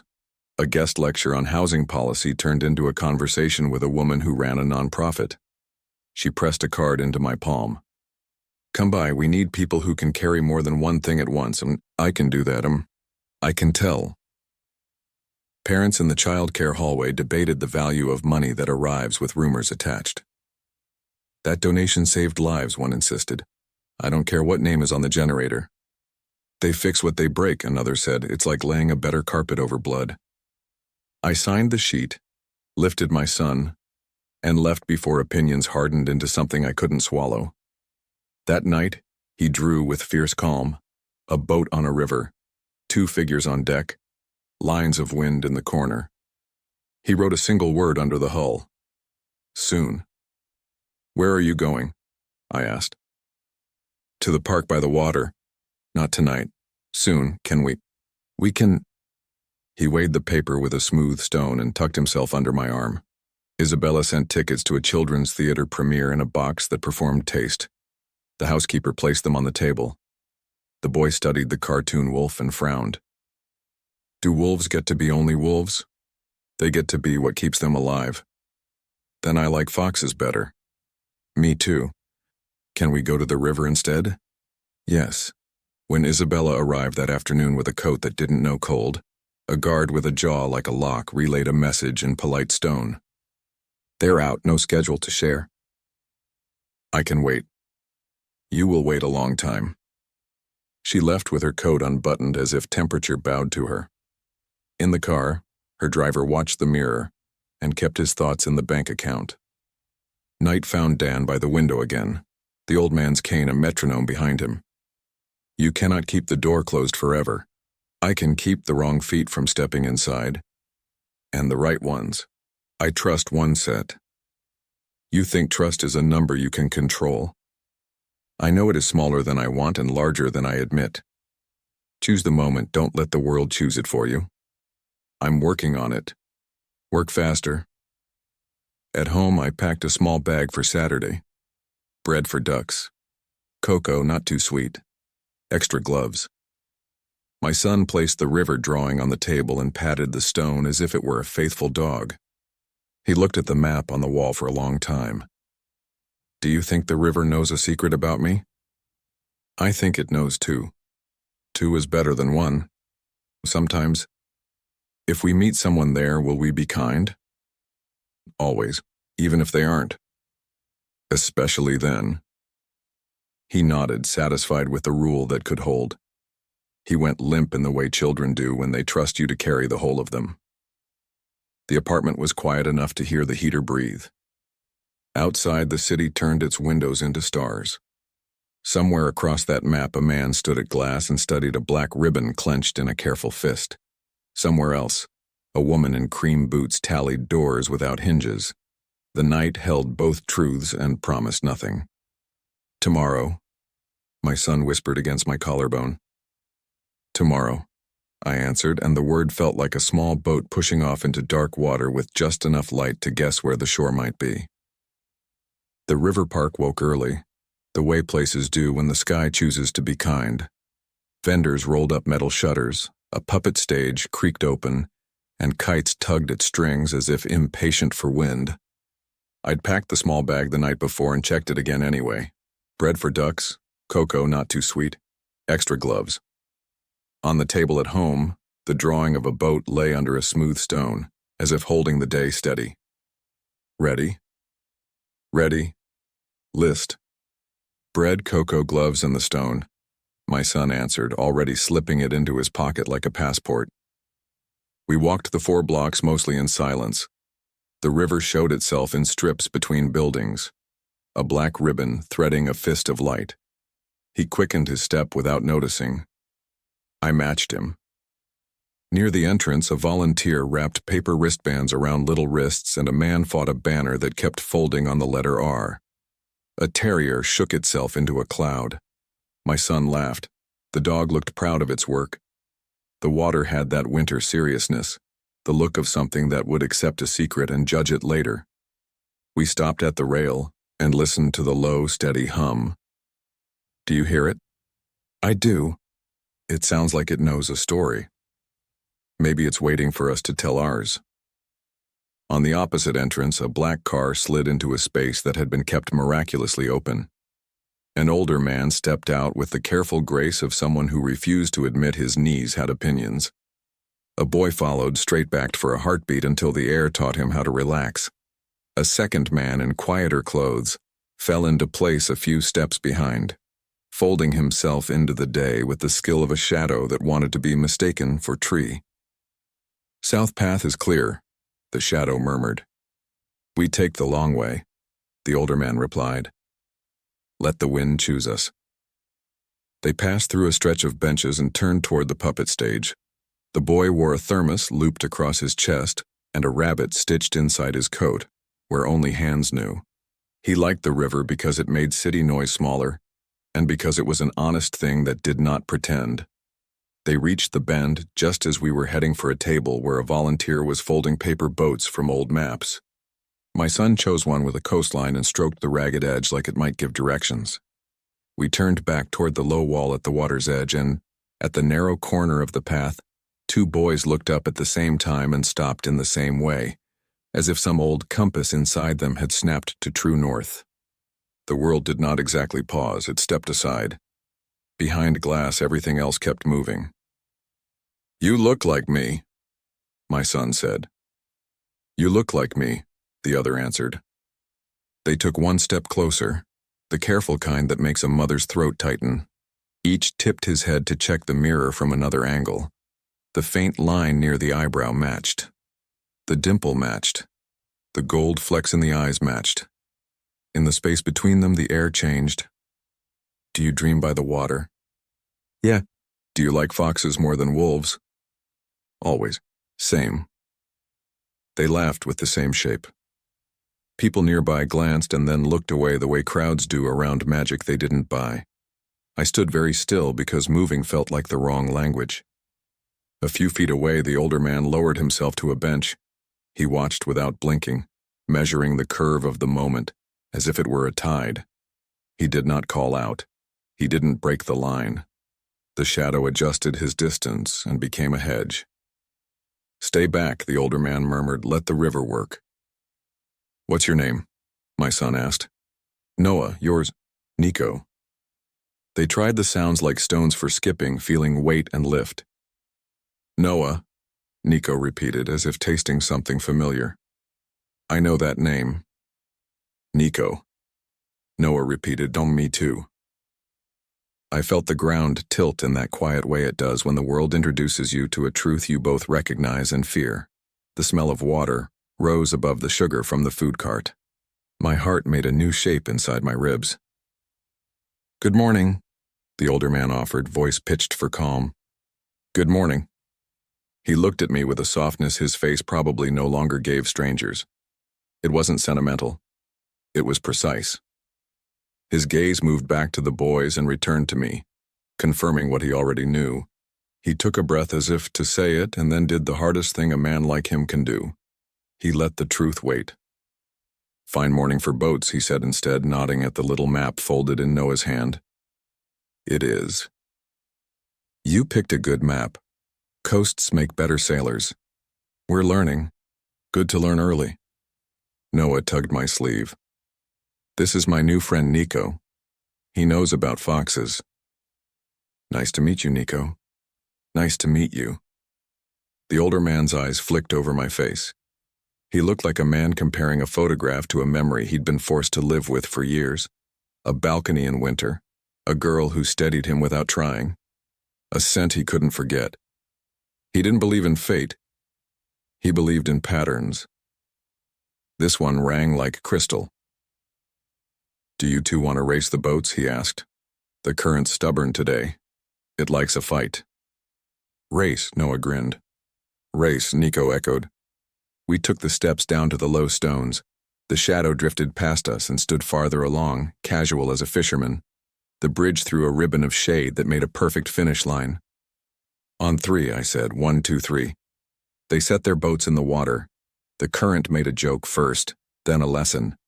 The boats flirted with small whirlpools and then surrendered to the agreement water has with gravity. The finish was a tie only people in love with both outcomes can accept. "Fair," Noah announced, pleased. "Fair enough," Nico replied. "Fair helps," the older man said, "when you can find it." "Does it always stay fair?" Nico asked. "No. That's why we learned to swim." They sipped cocoa in a synchronized act that would have made a chorus jealous. They compared pockets and found the same peppermint wrapper. They compared hats and found different colors in the same knit. They didn't look bored for even a second. Ease that usually takes years took minutes, like a melody you already knew. "How old are you?" 5, you. 5. Favorite color? Blue that turns green in the sun? Same. Favorite place? Here. Same. People passing gave them that quick double look, the one that tries to place what the eyes know before the mind signs off. A mother with twins paused and hurried on. Teenagers whispered and softened. The older man waited until the boys were deep enough into each other's orbit to forgive a small interruption. Then he eased onto the low wall beside me and placed a simple folded card where we both could ignore it. A number, a non-profit name, an email. The program taught reading and chess in a building the city had almost given up on.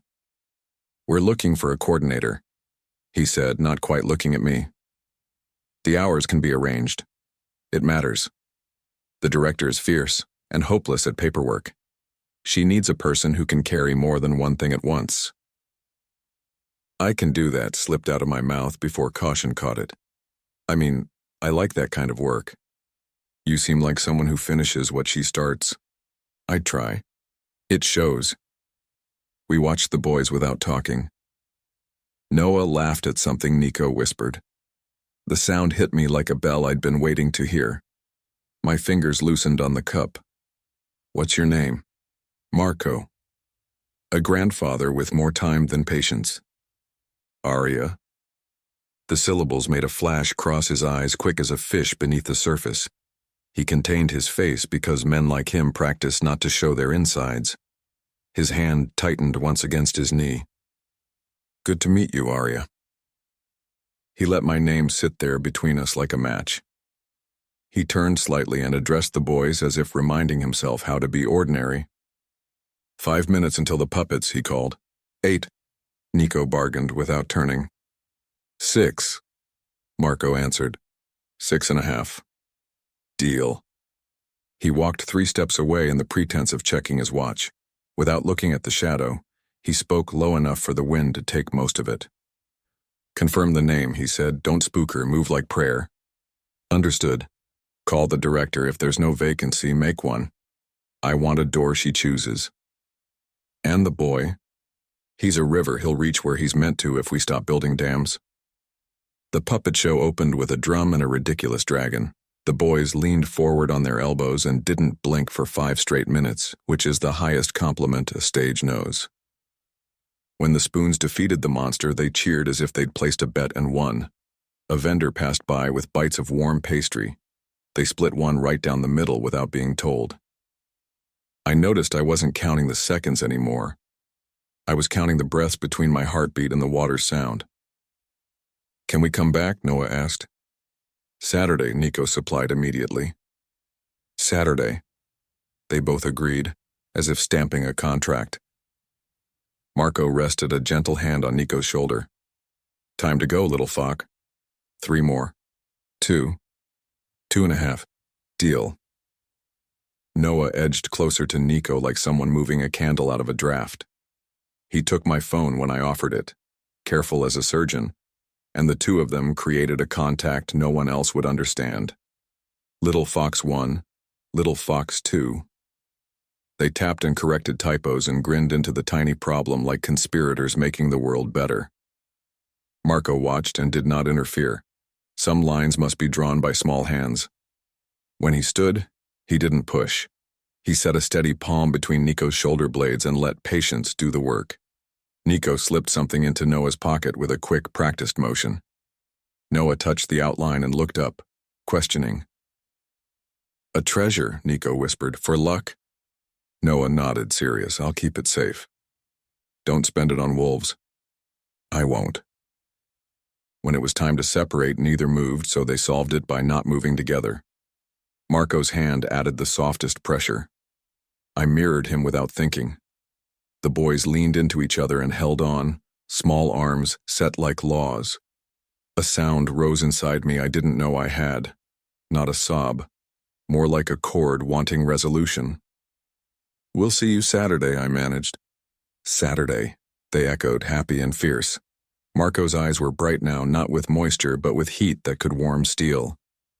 "Until then," he told me, and the phrase felt like both promise and instruction. They turned away very slowly, like people leaving a sanctuary. Halfway to the path, Nico twisted free and ran back. He wrapped his arms around Noah and tightened them as if fastening a life jacket no one else could see. Noah didn't flinch. He wrapped him back and stayed long enough to make the air hold its breath. Marco allowed 1 more second than the world usually permits. Then he tapped his cane once on stone, and time agreed to continue. "Foxes," Nico breathed. "Foxes," Noah answered.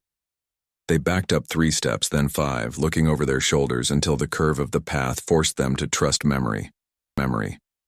Marco didn't glance back at me. He didn't have to. He had what he needed. A name, a thread, a way to build a bridge without a blueprint. We stood by the rail until the water smoothed. Noah reached into his pocket and placed the treasure on my palm. It was a tiny fox, carved crude and perfect from a piece of wood, the kind of thing made with a knife and a lunch break. It was warm from his hand. He had two, Noah whispered. Now we both do. It suits you. It suits us. He leaned into me and watched the paper boat bump the stone and choose whether to finish or be saved. I let it go. It moved into the bridge's shadow with the calm of a thing performing its work. On the bench, Marco took out his phone and looked at it without dialing.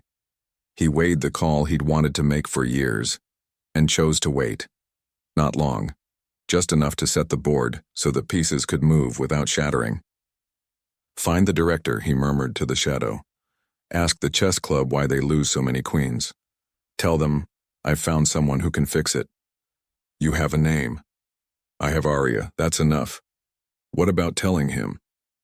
Not yet, he'll run at the problem and cut himself on it.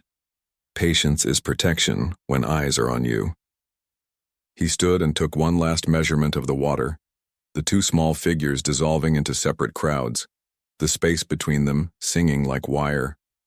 The plan formed itself without trumpets.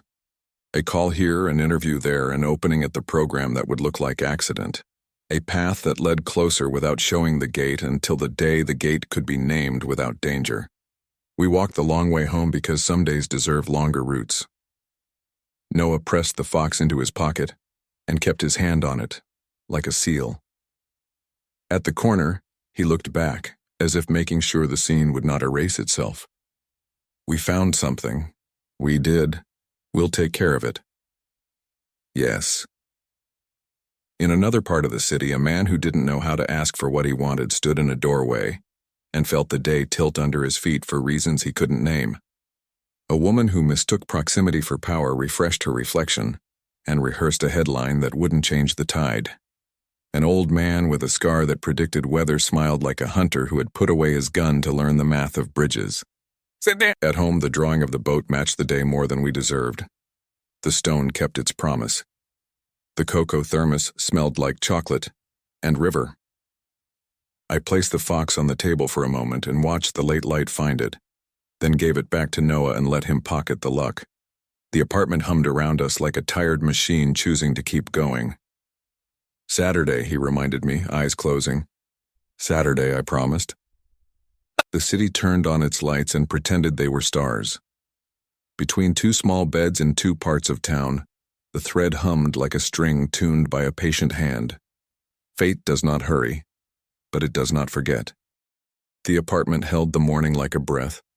I turned the little wooden fox in my hand until the grain caught a line of light. It stayed warm. A small proof that yesterday at the river had not been a dream I made to soothe myself. On the wall, the drawing of the boat still rested under the smooth stone.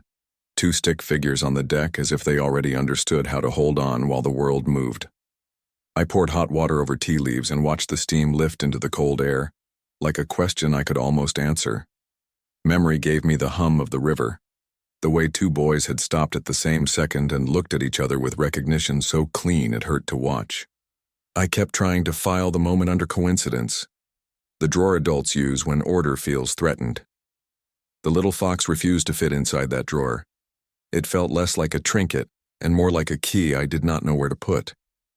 Noah padded in with hair pointing in 5 directions and the serious look he wore when he was about to negotiate with the day. He climbed onto the chair and planted both elbows on the table to study the fox. Is it still lucky? It hasn't had time to forget. Can I carry it at school? You can if you remember it isn't for trading. I won't trade it, it's a promise. Now, what kind of promise? That I will be there on Saturday and that I won't let wolves win. That seems fair. He ate cereal fast and then slow, the way children do when their minds are elsewhere. Between bites, he looked at the phone on the counter. Can we check if Nico is awake? You can send a message after school. It's a long time. It will pass anyway. He slid off the chair and pressed his face to my stomach in that old gesture that had somehow survived into these taller days. He had not lost the instinct to make himself small when he wanted something big. "Can we go to the river after class just to listen?" "Yes, we can do that." When he was gone and the apartment fell quiet, I cleaned the dishes, folded the towel into a neat square, and let my hand find the fox again. The weight of it asked a question I had learned to ignore. The hospital rose in fragments. The hum of a generator testing itself, the rush in the stairwell, the blanket thrown around my shoulders when the building could not stop shaking, the way a nurse looked at the floor instead of at me. 2 names spoken to the same empty room. I touched the fox and counted to 10, like a woman measuring a border she knows she will cross. On campus, the bulletin board near the library wore the usual crowd of flyers. I pinned a note about a community potluck and stepped back, only to notice a fresh sheet tucked at eye level. After-school coordinator needed reading and chess. Flexible hours. Someone had underlined paid in another pen. Urgent and apologetic. It was the same program written on the plain card now on my dresser. The one an older man with careful eyes had placed on the wall by the river without insisting. Coincidence whispered. Pattern answered louder. I took a photo and pretended I was collecting information in case a friend asked. Then my phone buzzed with a message from an old campus listserv. A new posting has been listed. Community Youth Coordinator. The description matched the flyer word for word. A line near the bottom felt like a hand extended toward me. Preference for applicants with experience balancing multiple responsibilities. At the child care sign-out desk, 2 parents in winter coats compared calendars without meaning to be helpful. "They're opening a chess program again," one said. "Alexander Street. I took my nephew before the quake. Tough but kind." "They need someone to run it," the other answered. "My cousin almost applied, but she can't do nights." I signed my name and felt the day lean on me, not unfriendly, just insistent. I told myself it was a job notice. Under that, the truth waited. I wanted to be near the boys without making a spectacle of it. I wanted a reason the city would accept. At home, Noah emptied his backpack on the floor and lifted the fox with reverence. He placed it on the table between us. "Can I send the message now?" "You can send something simple." "Like what?" "Ask if he heard the river today." He typed with his tongue between his teeth, careful with spelling because he believed in the dignity of words. He waited with the bright patience of a child who trusts joy to answer. The phone buzzed. He read and grinned. He did. The river told him a joke. What was the joke? If it told him, then it told him. I let the moment sit and pulled up the photo of the flyer. He leaned over my shoulder to read, sounding out the important words. "Will you do it?" "I'm thinking." "Think fast." "Why fast?" "So Saturday gets here sooner." "You know I can't speed up time." "You can speed up, yes." He rested his cheek on my arm and watched my face as if he could see the exact second my answer would arrive. The pressure in my chest found a door. I opened my laptop and wrote an email that moved quickly from polite interest to practical questions. When I hit send, my hands shook and then steadied, like a bridge after a heavy truck remembers what it's built for. The reply came before I could doubt myself. "We would love to meet you. Tomorrow at 10. One sentence closed the note as if it had been written for me alone. We hire people who already know how to carry more than one thing at once. "Is it yes?" Noah asked. "It's a chance to say yes." "When will you say it?" Tomorrow, probably." "Can I come see?" "Not to the interview, but you can see the place another day." He accepted that and made the fox hop across the table and onto the stone that held the boat. He liked to make luck do tricks, as if to remind it who had custody. Across the city, an old man sat in a leather chair with a phone balanced on his knee, and a ledger open beside him. He moved through calls with a voice that sliced knots without drawing blood. "That donation needs to show as routine," he told someone. "No speeches. Make the check look smaller than the receipts. People trust modest math." "Yes, sir. And the program." "The listing is live. 3 applications. 1 is serious. 1 reads like a love letter to destiny. 1 is Aria. She's first in the door. Tomorrow at 10. Good, put light in the hall. Sir? Fix the bulb. Yes, sir. He ended the call and let his gaze move to a framed photograph on the shelf.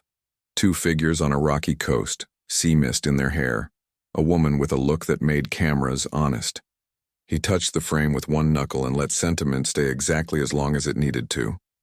When the housekeeper passed with a tray, he asked softly, "How is he?" "Curious," she answered, the private smile she kept for the boy showing for a second. "Quieter since the park. Not sad. Thinking." He met a mirror. Mirrors make philosophers. He tells me he has a friend. He does. I like that. So do I. Noah slept hard that night. The kind of sleep that arrives when your body has finished something your mind hasn't named yet. I watched him for a while, then sat with the fox beside my laptop and wrote a list in a notebook because ink steadies me. Safety protocols, homework support, staff ratios, who locks up, where keys live. Beneath those, a line I could not ask out loud. Will this path walk me into danger or home? The building for the interview greeted me with the smell of pencil shavings and clean floor wax. A vase of grocery store flowers sat at the front desk, not pretending to be anything else.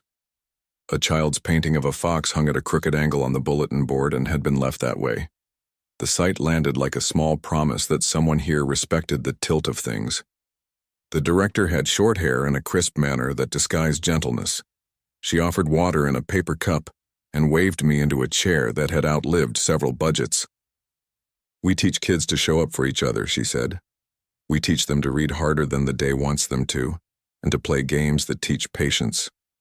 We walk them to the train and back. We make a space where they can practice being brave without bleeding. Can you do that?" "I can. Tell me how you already have." I described the library at rush hour, the toddler story hour that required a choreography that deserved a medal, student schedules built like puzzles, night shifts that taught me how to hold a plan when the day wanted to loosen my grip. I did not say that courage had become a reflex because grief shoved it into my bones. It lived in the way my hands rested on the table. A man passed the open doorway with a box of donated books. He moved with the quiet economy of someone who had been most places and no longer needed to prove it. He glanced in and offered a nod as if asking permission to interrupt. "Do you want these now?" "Room 2, the director called back, then turned to me with a small smile. "Marco keeps us honest. He appears when the budget cracks and disappears before we embarrass him." "I am hard to embarrass," drifted gently from the hall. It was the same voice that had offered 2 boys a boat race and a woman a door. He did not enter. He did not act like a man collecting a debt. He set the box down where it was needed and left a coat of good air behind him. A minute later, a maintenance man climbed a stepladder and changed a flickering bulb in the hallway, and I almost laughed at the precision of a world where details acted like messages. The director moved through safety procedures, key logs, volunteer rotations, a chalkboard calendar with magnets shaped like rooks. She leaned back at the end and studied me like someone choosing between good and right. "What do you need from us to do this well?" "Fair pay, predictable hours, a backup when the world gets strange." "You'll have them." "What do you need from me?" "Presence, not perfection. The kids know the difference." "I can do that. Can you start Monday?" Relief moved through me in a clean wave. "Yes." "We'll send the offer this afternoon. Insurance is through the city coalition. The form looks like a math problem. Bring it half done and our coordinator will untie it." "Thank you. Thank the kids. They have a way of reminding us what we're for." I left with a packet of papers and a feeling in my chest that alternated between a drum and a bird. Outside, the air had decided to be gentle. I walked an extra block for no reason, except to stay under it. A coffee cart leaned into the morning. 2 construction workers argued about a game with the kind of seriousness that makes a city feel like a community. My phone buzzed. Offer and welcome. The terms were clean. No traps except the usual one of giving effort to something that matters. At the thrift store, I found a set of unmatched mugs that would survive busy afternoons, and a sweater that could be washed without crying. On the stairs, my neighbor on the second floor caught me with a grin that had beaten 2 rent hikes. You look like something went right. A job, close by. Good, stay close, huh? I plan to. Plans are brave, keep it. Noah sprinted out of the classroom when I arrived and almost flattened the sign-out table. He saw the envelope and understood supply lines. Yes. Yes. When? Monday. Can I help? You can test the cocoa machine with me. I will be excellent. You already are. He walked home, swinging the fox by its tail, then tucked it back safe, frowning at his own carelessness like a child who knows what matters and plans to live up to it. At dinner, he set the fox in the middle of the table like a centerpiece and asked if Nico's grandfather liked cocoa. Probably, I said. He looks like a man who enjoys things that are good. Will we see them at the place with chess? Maybe. I'll bring the fox so it doesn't get jealous. Give jealousy a vacation. Okay. We washed dishes in a rhythm the apartment had learned with us. After, he drew the chessboard as he remembered it from the river. His rooks were taller than regulation, and his knights had kind eyes. He wrote soon in large, careful letters and smiled at it like a friend. When the apartment shrank to lamplight and the radiator's breath, I sat with the fox beside the offer and tried to lay the old pain over the new map. They did not line up. Fear arrived anyway, wearing a smaller coat. I let it sit but did not invite it to stay. Across the city, Marco stood in a room where the blinds cut the light into obedient stripes. The phone flashed once. Offer made. Accepted. He closed his eyes, not to pray, but to thank whatever part of the world still responds to a clean plan. Smaller footsteps came down the hall and a laugh that had begun to change the house. Did you know the river tells jokes? Nico asked, rabbit tucked under his arm. I suspected. It told one today. Did you tell one back? About wolves who wanted to be foxes. How did it end? They learned to listen. A good ending. Saturday is close. It is. Do you think my friend will be at the place with chess? I think the world is walking that way. Good. He leaned against Marco's side, and for a man who once mistook invulnerability for strength, that weight felt like a final exam he intended to pass. He looked at the slice of river and then let the boy guide him from the window with a small hand. When I finally lay down, the city had reached the hour when it remembers how to be quiet. I stared at the ceiling until I believed it would not fall. The memory of the gala unrolled like a film lit from behind. A stranger's coat on my shoulders, hands warming mine on a balcony, winter making the air honest. A kiss careful enough to ruin others for a while. I did not know his name. I knew the way my body calmed at the scent of him, as if it had been waiting all along. The fox rested on the nightstand. I touched its small arched back like a bridge. In the next room, Noah turned over and made a soft ocean sound. Monday waited like a door with the knob already warm. I would turn it, even if the hallway on the other side led somewhere I could not name yet. Fate was moving in quiet steps. I could feel the floor answer. Isabella turned herself into news the way professionals do, with timing that looked accidental and a smile tuned for lenses. A charity brunch placed her near a window that made light behave. A fashion profile treated her coat like a public service and slipped her into a paragraph about civic duty. She allowed a column to pair her surname with Dan's in a line that used the word inevitable.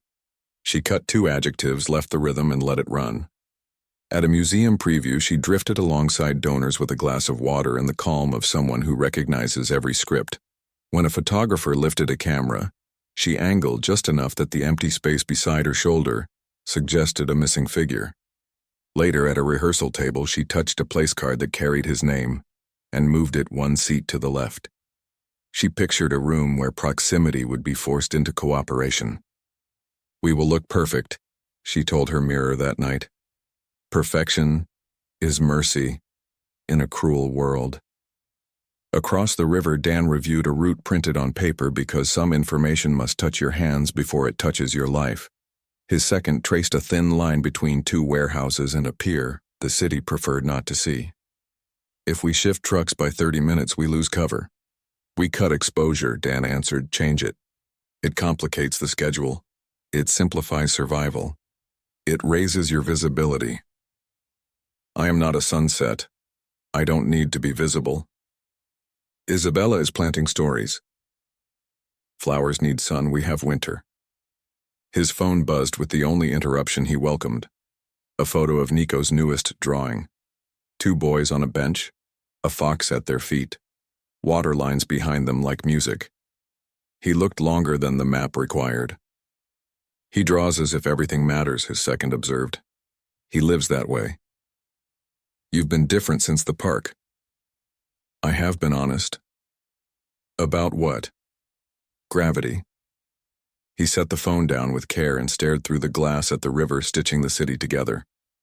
Remind the school the driver never waits at the curb, and the teacher who likes to chat should email. They know.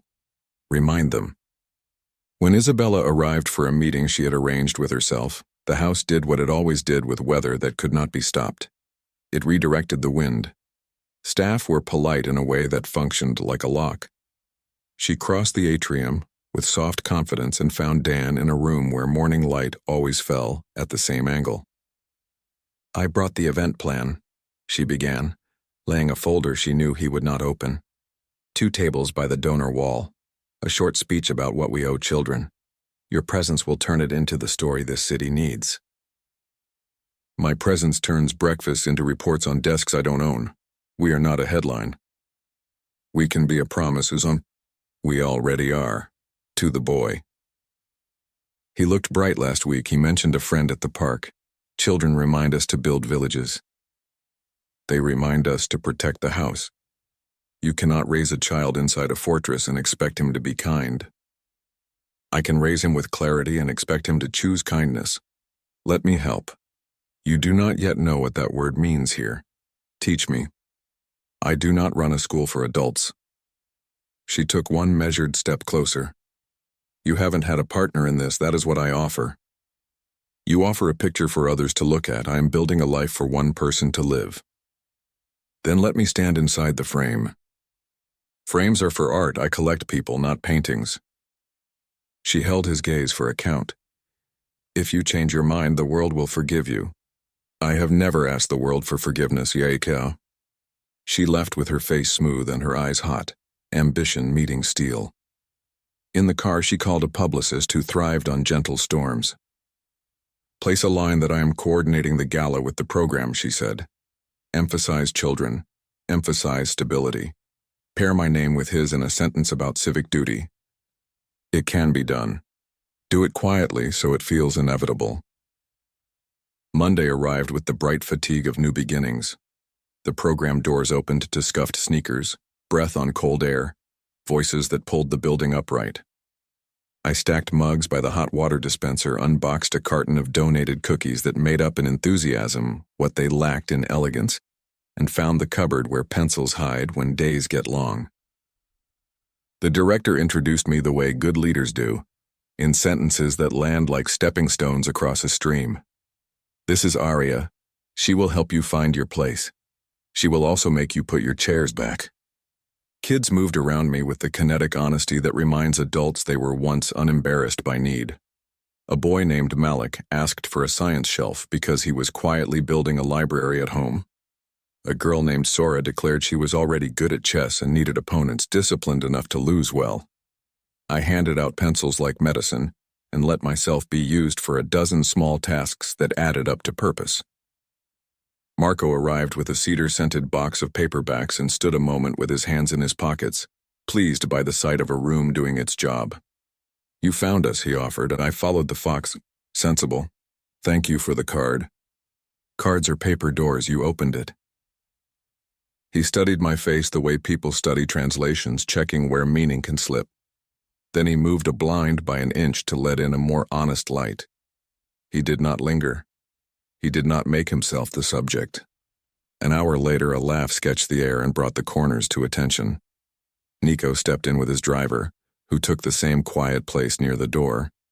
Nico's eyes found Noah as quickly as magnets find clean metal. Noah looked up from a worksheet and grinned the grin he had been saving. "You're here.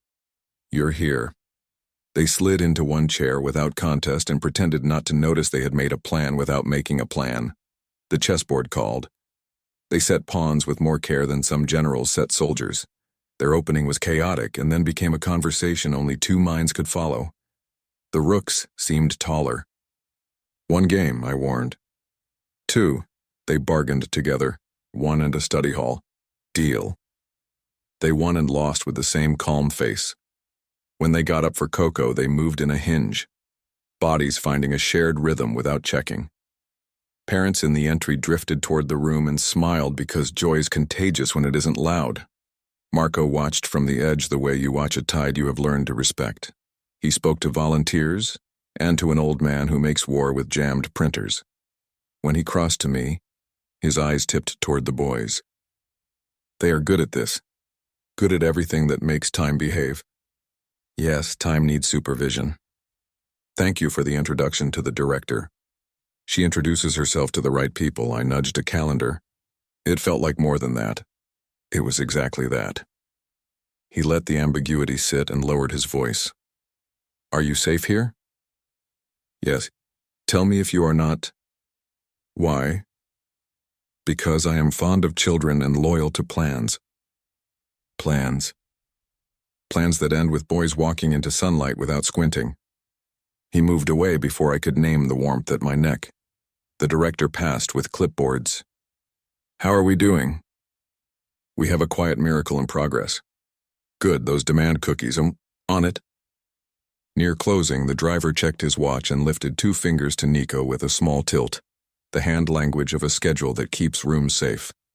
Nico tightened an arm around Noah for a second and then let go. "Tomorrow. Tomorrow." They repeated the word until it felt like a rope across a small river. Outside, a car door closed with precision. As they pulled away, another car slid past in the opposite lane. Isabella's glance flicked over the windows with a professional scan.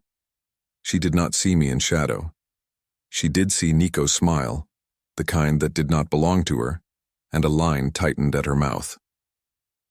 At home, I brushed chalk dust from my sweater while Noah retold the day, prioritizing the exact sound a rook makes when it moves with purpose. He lifted the fox like a witness. He thinks the fox is brave. The fox is brave. He says the river tells jokes on Tuesdays too. It is allowed to repeat itself. Will his dad come to the place with chess? Maybe. Will he like you? I don't know. He will. He slid the fox into his pocket and pressed his palm over it. In the mansion, Dan sat on the edge of Nico's bed and listened to a report that began with a pawn and ended in delight. We both forgot our queens for a minute and then found them. Excellent. She makes good cocoa. Who? Aria. His hand stilled on the blanket. The name moved through him like a draft slipping a lock. Aria. She has a fox painting and leaves it crooked because that's respectful to the fox. That is correct. She looks like someone who knows where the keys are. I like that. Me too. Can she come to the river Saturday if she wants to? She will want to. Maybe the river will invite her. Nico nodded, satisfied by a world that answers to rivers and foxes. He slept with the ease of a child who trusts the night to behave. Down the hall, Marco stood in a doorway and watched Dan leave with a quiet he had not seen on his son in years. You heard the name? I did. It suits your memory. It replaces my memory with ambition. Ambition for what? Accuracy. You cannot rush accuracy without turning it into fantasy. I know, I am choosing not to. Good, keep your hands open and your blade sheathed. I prefer fists. You are a father. Open hands will serve you better. Isabella had not expected a rival with a first and last name to step out of the crowd. She expected to conquer a narrative, not a child's laugh. Watching the car turn toward home, she channeled the cold annoyance of displacement into action. She called a woman who curated guest lists with a surgeon's ethics. I need a table where he cannot be cornered by people who do not belong, she said. I need a program that makes me unavoidable and unthreatening. I need optics that teach the city a story it wants to repeat. I can give you 2 out of 3 and can make it 3. The third requires the subject's cooperation. He will cooperate. Do you have leverage? I have persistence. Persistence is not leverage. It is when the world is tired. The call ended with a price. She authorized it and opened a folder of screen captures, studying a grainy photo of 2 small boys with their arms pressed against each other like a hinge. Complications, she told the image. Complications can be managed. Morning poured the program's rhythm into my bones. I learned which chair stops wobbling if you sit like a statue. I learned Malik wanted the science shelf because he planned to teach his little brother how to build a windmill from a soda bottle. I learned Sora plays chess like a surgeon opens a case. I learned Noah checks the door before his shoulders settle. He will be here. I know, he answered, but his heel tapped a code on the floor that translated to hurry. Nico arrived with a bruise on his shin and a grin that insisted it didn't matter. He lifted his pant leg to show Noah, as if presenting evidence of a life fully used. I ran into a bench. I ran into a tree. We're brave. We will be careful tomorrow. They built a tower out of checkers and knocked it down because it looked better falling. They read at the table with patients older than their ages. When a volunteer read a paragraph about winter water, they both stopped breathing and started again in the same beat. Marco delivered 2 bundles of pencils tied with string and set them down as if leaving bread in a church. He looked at me across the room. The look read like an agreement to speak when language was ready. An email arrived from the coalition about a charity planning session at the museum on Friday afternoon. The program was invited to send a representative with 2 students to demonstrate persistence. The subject line carried the words that make grants move. Partnership, matching, visibility. The director skimmed and handed it to me. Will you take it? I can. Bring 2 travel boards and a calm face. I have both. In his office, Dan received the matched invitation through a sieve of assistants who let only gravity through. He nearly declined. Then he pictured a rook sliding into place, a small hand on a fox, and the way a child had shaped the name Aria, with clean certainty. He typed 1 word to his second. Attend. Isabella saw the session as a stage with every light aimed where she stood. She maneuvered to chair a segment on corporate partnerships and secured a microphone that would place her 2 steps from Dan at a respectable distance. She practiced a script that used the word village twice and the word stability 3 times, without condescension. She ordered a dress and a shade camera's drink. She did not plan for a chessboard to become the center of the room. Noah pressed the fox into my palm when I tucked him in. For luck, you can borrow it. I'll bring it back. Bring Nico too. I can promise to try. Try hard. I will. He slept with his hand open. Fingers curled like they held the string of an invisible kite. I sat in the chair by the door and let the quiet arrange itself around us. The river hummed through the walls like low music. Somewhere a bus sighed. Somewhere a neighbor coughed. The city rested the way large creatures do, never fully asleep. Across town, Dan stood at his window with his hands in his pockets and watched the water. The night smelled like wet stone and metal. He remembered the balcony and the way warmth moved from his hands to a stranger's fingers and came back changed, as if both had been a bridge for something unnamed. Soon, he told the glass. Marco listened to the house breathe and allowed himself 1 brief moment of satisfaction. Pieces were on a board. Children were moving like truth. A woman with a sharp smile had a stage large enough to show her edges. A son was steady. A father had begun to hear the right music. He turned off a lamp and left a thin strip of light for the night to find its way through. The museum smelled polished, like someone had tried to wipe history clean. We set our small table near a stone column where the echo behaved. 2 travel chessboards, a stack of score sheets, paper cups for cocoa.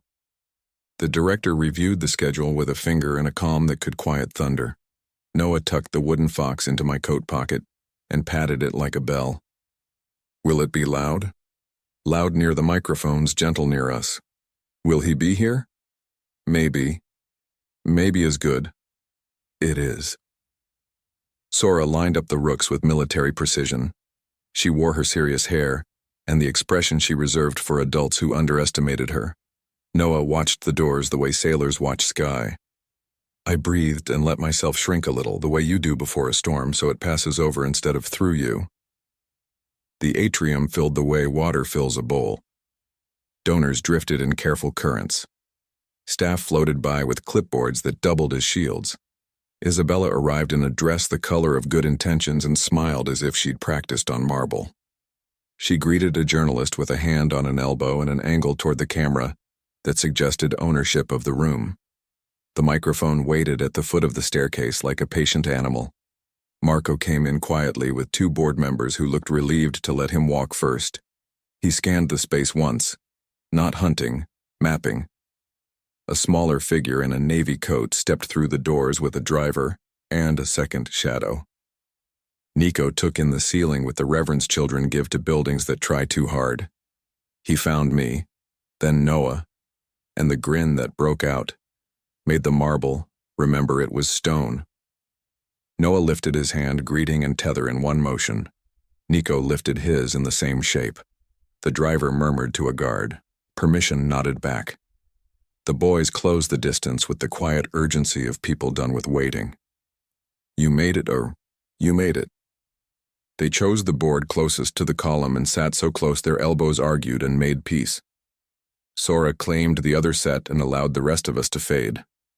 I placed 2 cups of cocoa within reach and stepped back. The microphone cleared its throat. Isabella took the stairs with grace that simplified gravity and thanked the right names in the right order. She talked about communities and partnerships and the tender mathematics of care. She said children twice and future 3 times. The room hummed like a machine being shown a portrait of itself. While she spoke, the boys played. Pawns tested water and retreated. A bishop cut a clean diagonal that pulled 3 heads closer. A rook chose duty over drama. The center of the room shifted, not toward the microphone but toward the table where 2 boys were teaching time to behave. He entered with weather, quiet and certain. I felt it before I saw him, as if the air had been told a secret. Dan crossed the threshold with his second at a respectful distance, wearing the suit that reads as restraint. He paused, measured, adjusted. Rivers move like that when no one is watching. The first thing he saw was Nico, the second thing was the boy beside him. Nothing in his face changed, everything else did. He halted so gently the guard behind him almost stepped on his heel. 2 profiles, 2 hands, 2 echoes of the same beginning. Shock did not show in his jaw or his shoulders. It appeared in the space between him and the board, a new equation. He started toward them, and a donor intercepted with a question he could not reward with indifference. He shifted a degree. The degree cost him a straight line. Isabella noticed, altered her speech mid-sentence, and added a line about men who build stability quietly. Applause warmed the marble. She finished with a promise of matching funds and a gentle joke about spoons defeating dragons. Cameras flashed like obedient lightning. She stepped down, path aimed to meet Dan with elegance disguised as chance. The boys ignored ceremony with the concentrated disrespect of children who understand hierarchy better than anyone present. Their game tightened into an endgame that drew a soft ring of bodies, security included. The museum's acoustics gave their whispers dignity. Sora folded her arms and nodded once. Thunder certified the move. Dan skirted the perimeter to avoid spectacle and stopped 5 steps from the table. He did not break the rules that kept him king in rooms like this. He allowed their orbit to pull tighter by itself. He looked at their hands. He watched a night hop and land like a decision that had taken years. He breathed once, the sound of a man meeting a language his bones already knew. Isabella arrived with a publicist and a photographer who dealt in the currency of implied consent. She lowered herself to the boy's eye level with a smile that could win a ceasefire in print. What brilliant minds we have here. May I capture this moment? Noah recoiled half an inch. Nico leaned closer to him. The board became a border. I slipped a hand to adjust a cup. Let them finish, it's their moment. It will only take a second. Seconds are precious when a plan is working. Her smile cooled a degree. She glanced at Dan, who remained steady at the edge, then back at the boys. After the last move. After the last move. The last move took its time, as last moves should. Nico lifted his queen with care most people reserve for relics. He set it down. The position resolved.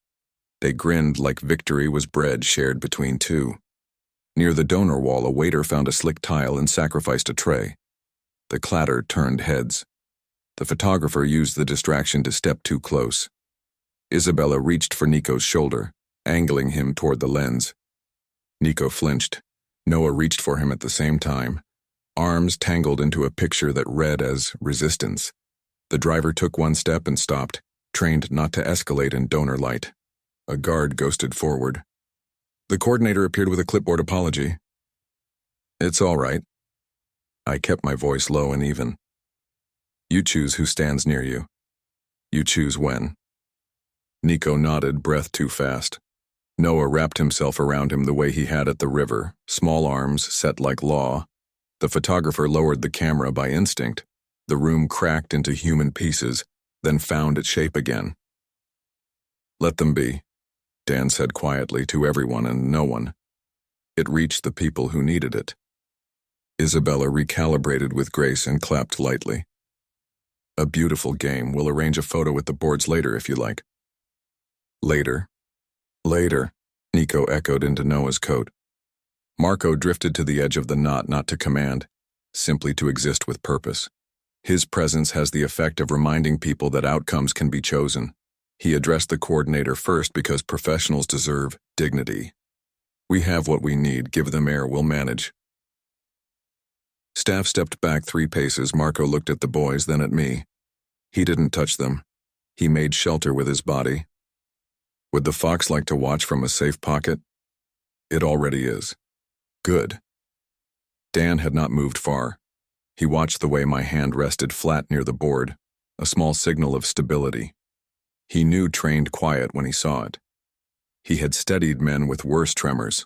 Something in him recognized the gesture and filed it under truth.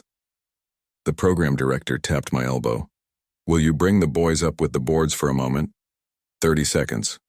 A little visibility never hurts a grant. We can do that.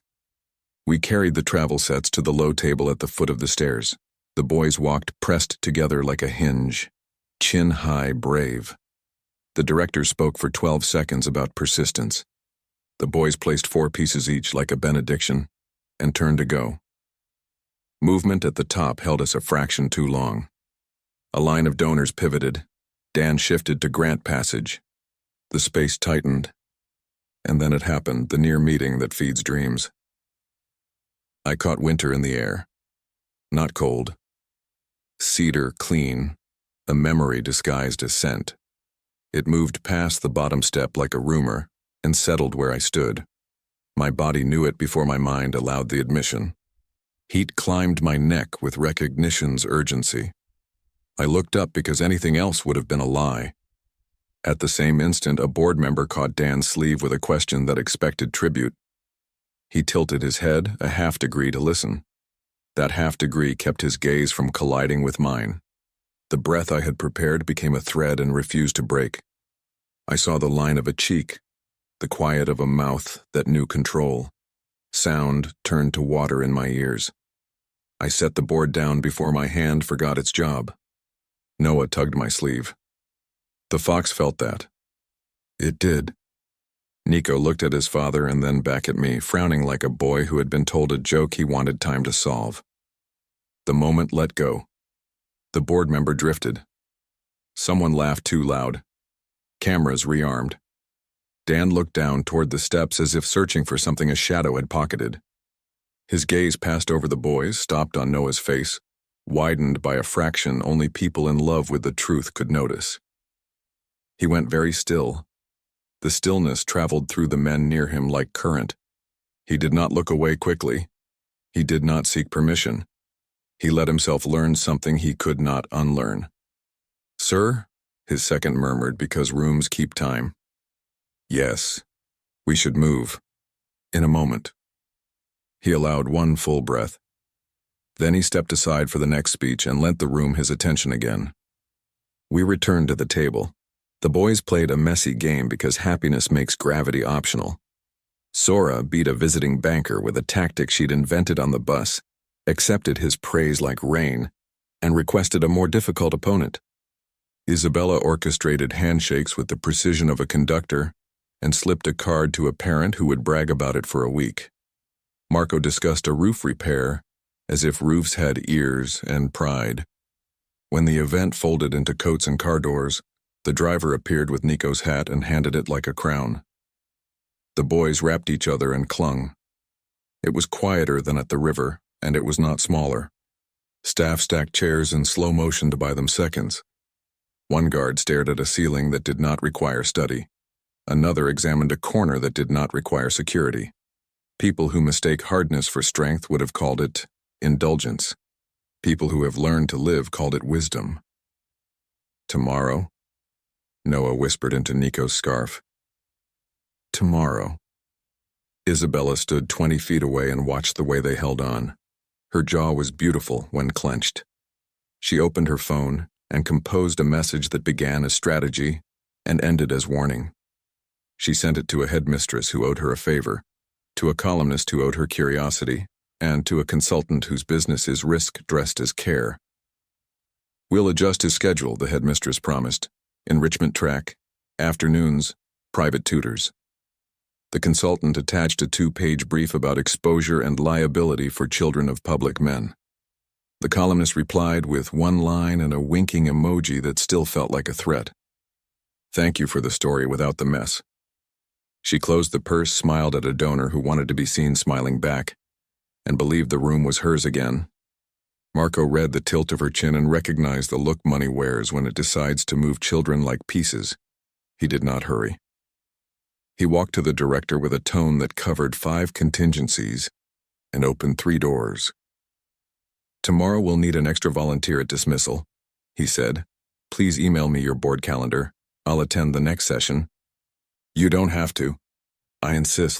You're worried." "I'm prepared." "Same thing. Often." He looked over her shoulder at our table. I felt his glance and lifted mine. He didn't nod. He didn't smile. He made himself visible, which was enough. We left with the fox tucked safe and 2 boys asleep in separate cars before the second traffic light.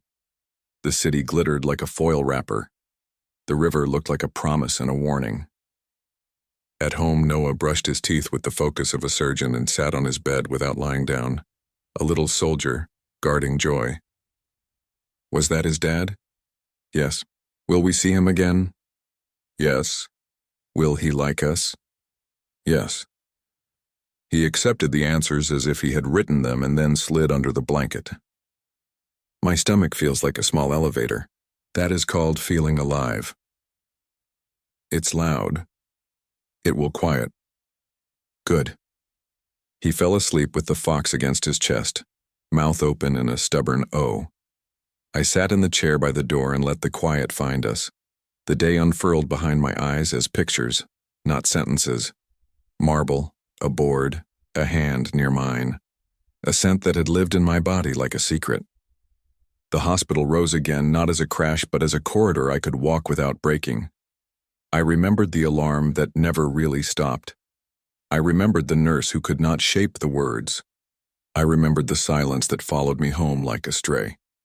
I realized the world had brought me to the foot of a staircase and asked me to look up. Across the city, Dan stood by his window with his hands in his pockets. He did not pour a drink. He did not turn on music. He watched the river until it knew his name again. 2 small faces on one board. A woman's hand resting near a rook.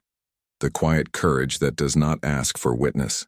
He allowed the balcony to come back without apology. Winter. Breath making brief ghosts. A laugh he had heard once and kept hidden. He had trained his life to obey. Tonight, he let it listen. Marco walked the back terrace and counted his steps so the night would not. He paused at the old balustrade and looked down at Frost that had been careful. He replayed the near meeting on the stairs, the message of assent, the way Dan's breath had stopped without stopping him. He thought of a generator that failed and a life split into before and after. He placed his hand on stone the way some men place faith on altars. Not much longer, he told the dark. We do this clean. The heater clicked. Hallways held their breath. The museum crews turned out lights one by one and left the atrium with just enough glow to remember itself. On a table by the column, a crescent of dried cocoa caught a last sliver of shine. Somewhere a fox slept in a pocket and did its quiet work. Fate moved pieces after midnight without trumpets. A headmistress drafted a schedule change and flagged it urgent. A director wrote an agenda with a new line about dismissal policies. A second-in-command set a meeting reminder for a man who rarely needed them. A woman lay awake and let one memory touch another without fear. A boy dreamed of a river telling him jokes and a brother laughing at the same time. Another boy dreamed of footsteps that matched his, and of a hand he trusted without knowing why. The city turned its face toward morning. The river hummed in its sleep. In the shadows of a house that had learned to keep secrets, a grandfather counted blessings as if they were moves and decided again to believe in the science of grace. Fate would not wait much longer. It didn't need to. Night replayed the museum on my ceiling as if the building had booked the room above me. The staircase shone. The microphone waited like a tame animal. The crowd formed its soft circle around two boys and a chessboard, and the air at the bottom step turned to winter and cedar and clean metal. That was the moment my body believed something my mind had sworn not to name. I lay still and let the scent cross the distance again, the way a memory walks through a locked door because it knows the house. Noah turned and made the small wave sound he makes when dreams carry him close to shore. The wooden fox lay between our pillows like a guard. I brushed its back with one finger and felt the old story stir, the one I thought I had folded forever. The hospital came back the way floods come back, traces first, then a room filling in. A generator, unsure of itself. A nurse whose eyes refused mine. The blanket thrown across my shoulders when the building could not stop shaking. Two names whispered to the same cold air. The silence that followed me home like a stray that would not be told to leave. I breathed through it and watched the ceiling empty, then fill again with marble and light, and a man standing 5 steps from the boys, very still while the room shifted toward the table and not toward him. Morning arrived with the brave light that shows up no matter what. Noah padded into the kitchen in socks, hair rising where sleep had insisted, the fox tucked under his arm like a passport. Is the river awake? It's checking its watch. Does it tell jokes in the morning? Only if you bribe it. I can pay with toast. He sat, tucked the fox into his sleeve, and watched the kettle take its time. Since the museum, he had turned urgent in a new way, not frantic, not anxious, more like a person waiting for the exact door the day has promised. He gulped milk, then slowed because he remembered I have a rule against swallowing whole mornings. He moved crumbs into little armies and advanced them one measured bite at a time. Are we seeing Nico? At the program? How many hours? 4. That is big. It will get smaller. It should run. It will walk fast. He nodded hard, which is Noah for a signed contract. He put his cup in the sink, then took it back because he wasn't done, then returned it with the seriousness of a surgeon. I tied his scarf twice because winter had sharpened overnight. At the door, he slid the fox into his pocket and checked that it could breathe, which is what he says when he wants me to know he's guarding more than wood. On the corner, a neighbor with a grocery bag slowed to keep our pace. Your boy walks like he has a letter to deliver. He does. Then the wind will behave. I will hold it to that. She looked at the foxtail thread peeking from Noah's sleeve and smiled the way people do when they decide to love something that isn't alive. Campus had its own weather, a rush of caffeine and deadlines. I pinned a flyer for the weekend chess match on the bulletin board, smoothing the corners because paper respects hands that take time. A new announcement had appeared 2 rows up, tasteful fonts promising a family gala with donors whose names prefer engraving. The sentence used the word inevitable in a way that made my mouth feel tired. I straightened a crooked staple and stepped back. The program building met us with pencil-shaving comfort and the sharp honesty of floor wax. The front desk wore its cheap bouquet like a crown that knows how to be useful. The fox painting still hung at a respectful tilt. The director handed me a clipboard and a roll of tape while walking. Snacks in bin 3, chess sets in room 2, and we've been asked to teach patience to 3 dozen small hurricanes. I brought Coco. You're already promoted.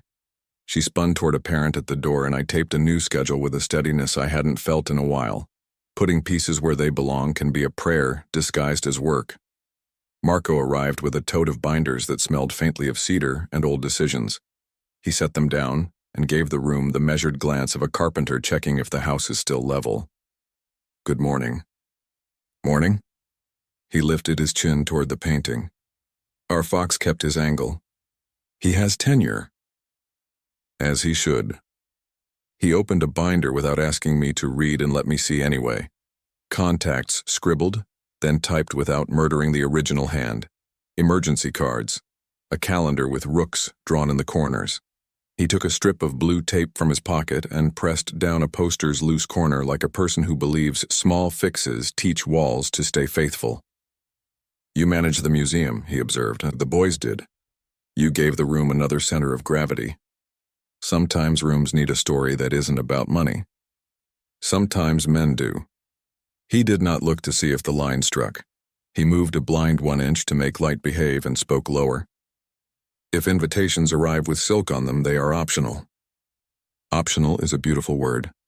It's a door instead of a trap. He watched the hallway for a beat, long enough to praise a volunteer showing a new boy how to return a rook without spooking it. The glance he gave me after held relief and warning in equal doses. He didn't unpack either. Noah slipped in with his quiet rush, checked the door, checked me, then checked the door again, as if he could pull Nico through it by concentration alone. He unfolded his worksheet and smoothed it with a palm the way I do with lists when nerves start inventing new versions of problems.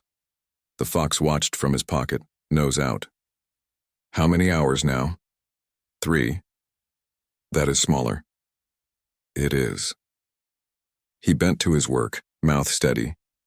When I think about the masquerade now, I try not to lace it with gold.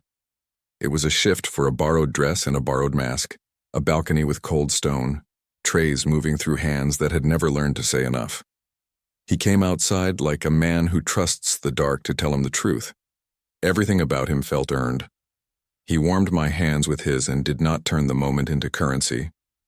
The kiss was careful and ruined me for a while. We did not trade names.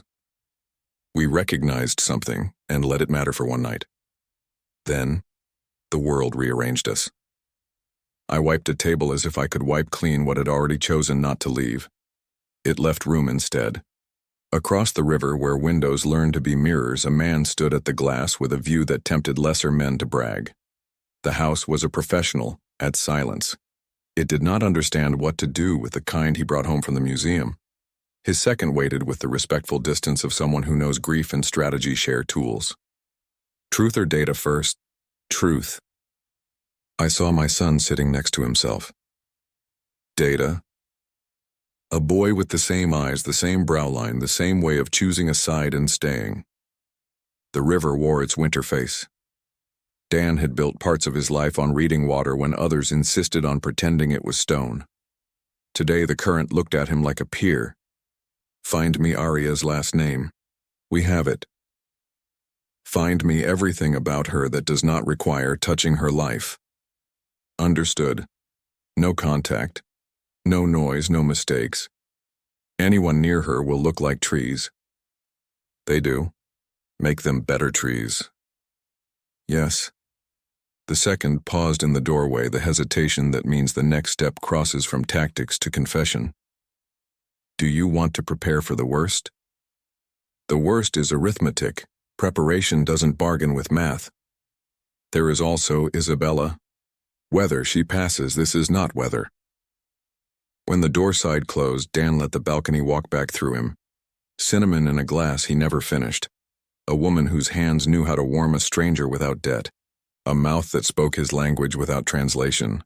He had told himself he left that night untouched. The museum called the lie by its name, and kept it. The afternoon found its hum. Malik requested a box for the science shelf. Sora asked for a harder opening and rolled her eyes with devotion when I suggested the Caro can.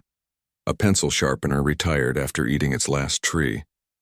The door opened and winter came in on Nico's coat. His driver took his place near the threshold, becoming furniture with a pulse. Nico scanned and located Noah, and the grin that lit him made me believe in electricity again.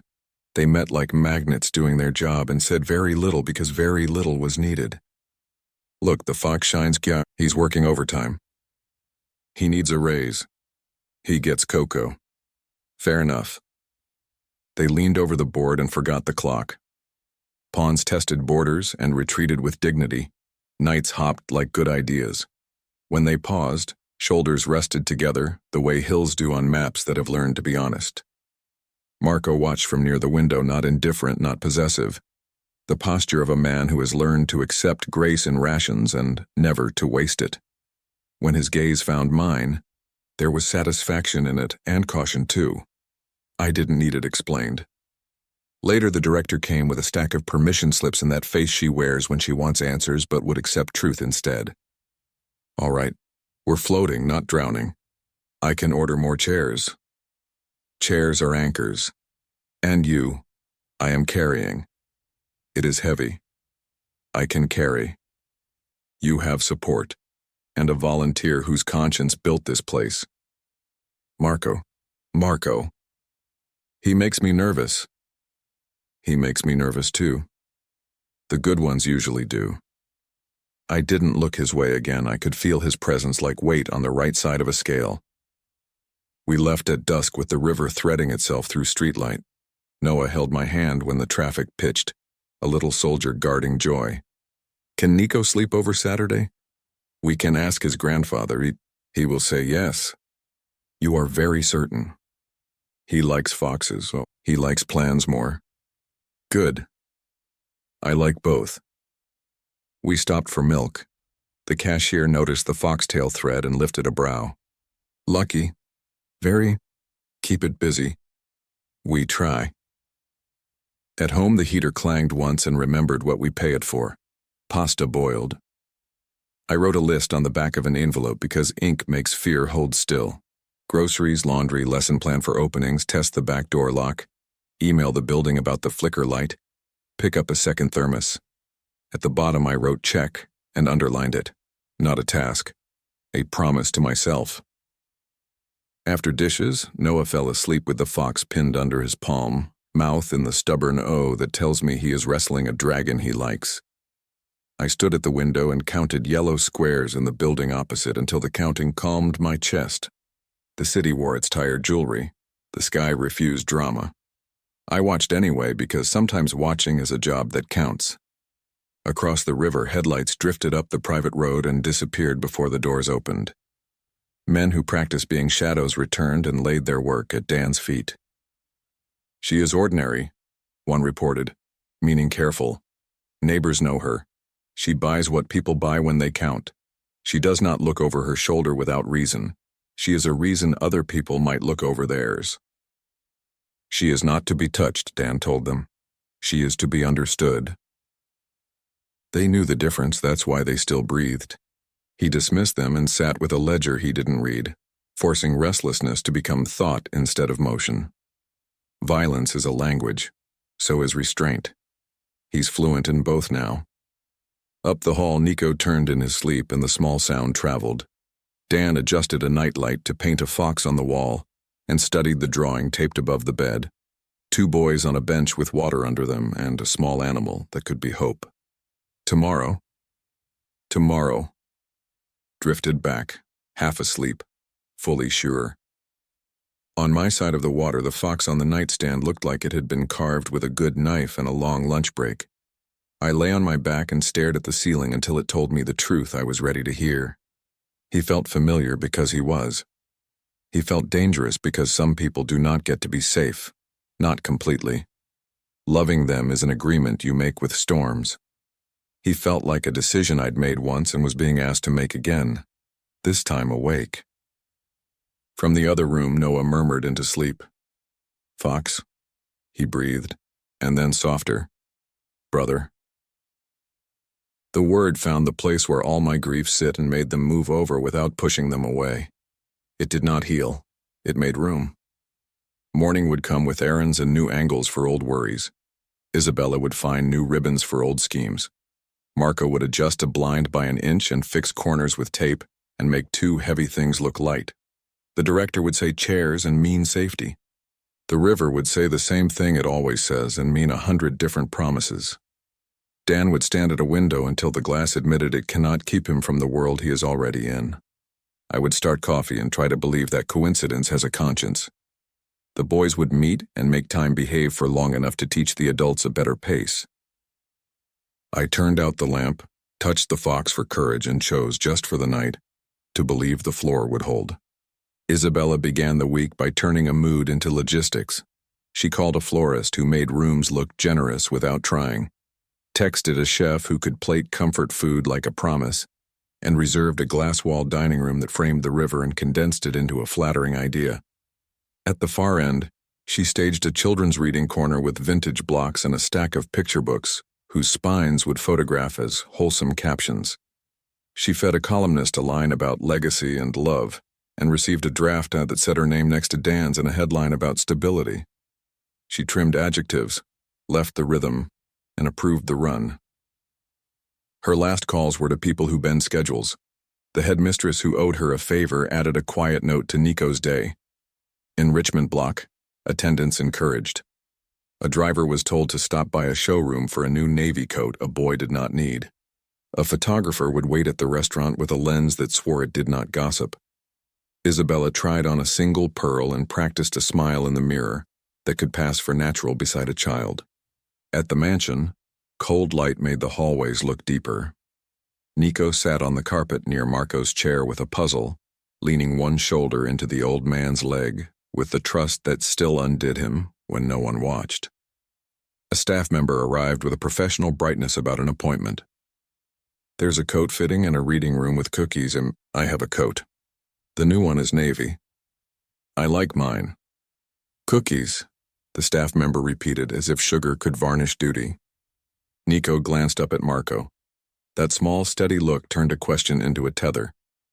"Do I have to go if I promise to see Noah later?" "You have to keep the promises that make you more yourself." The staff member heard and pretended not to. When Isabella called, she did not waste charm. "I've arranged a family-focused dinner tonight, donors, a few quiet reporters, nothing loud. I'd love for Nico to join. He is the heart of any story worth telling." "We do not arrange the boy," Dan answered from his office, eyes still on the river. "And we do not tell stories we cannot live inside. It's 40 minutes and a photograph by some books. The city wants reassurance. You offer it by standing still and letting people look. I do not stand still for other people's weather. You don't have to speak, just arrive, I'll guide the room. We are not lost.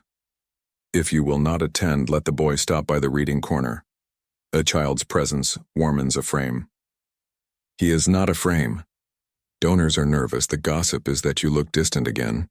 The dinner will cure it. The cure for gossip is work. We are not ill." She let a pause stretch, then pushed a lever that had moved the world for her before. "Nico will be there at 5.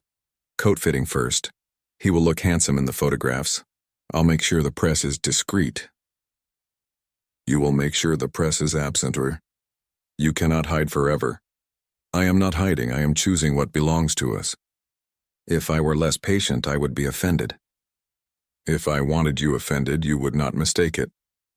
She ended the call with a cool breath and sent 3 messages that pressed harder on the schedule and moved 2 people nearer to the boy. She preferred doors to open because they recognized her. If they did not, she knocked until hinges cooperated. At the program, the week sat in my shoulders with a weight that was not unkind, just honest. I covered a shift for a volunteer with the flu, signed for a delivery of mismatched chairs that still felt like a blessing, and submitted an assignment to a professor who counted attendance like a banker counts deposits. I scrubbed a thin cocoa ring until the wood stopped tattling on the afternoon. I added figures on a receipt with the precision you learn when the margin for error can cut your thumb. The museum moved through me like weather I could not decide to ignore. Eat something that isn't coffee, the director reminded. The way people say tie your shoes. I will when it asks nicely. It is begging. A coworker stopped by with sticky notes and news delivered in a tone that made truth sound social. You know how it works, right? Rich men don't drift into ordinary lives by accident. They drift because they've already decided to dock. Or because they got lost. They don't get lost, they send scouts. Exhausting for everyone else. I laughed because rolling my shoulders is easier when laughter joins in.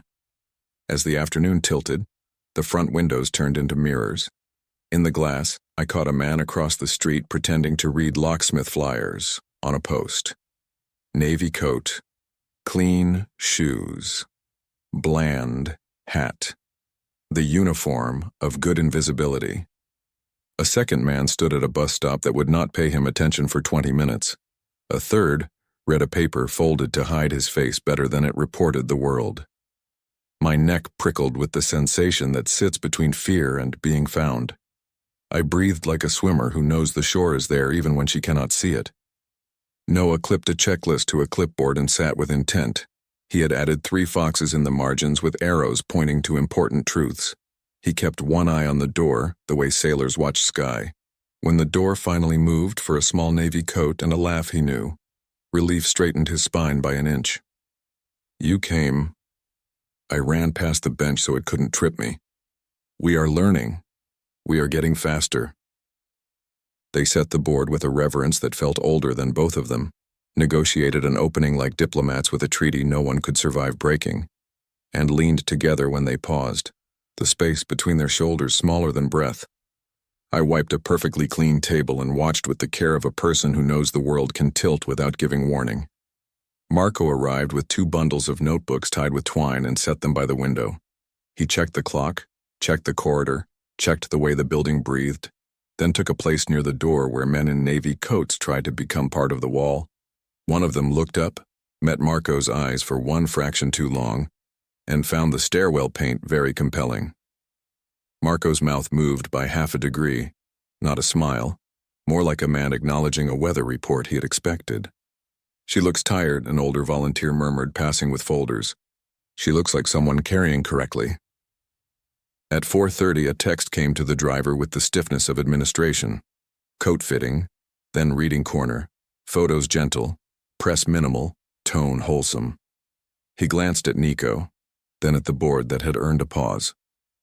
Then crossed to me with the deference you save for teachers who keep rooms safe.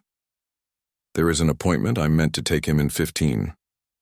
He has a better one, I answered, eyes still on the game, with a boy who believes in tomorrow. He held duty in his palm, looked toward Marco, and received a 1/4-inch tilt of a chin. He nodded, stepped back, and resumed the art of being furniture with a conscience. At 5, the private room above the river waited the way a stage waits for actors. Isabella tested the lighting at 3 heights and chose the one that forgave tiredness and punished second thoughts. The children's nook gleamed with curated innocence. She checked her phone.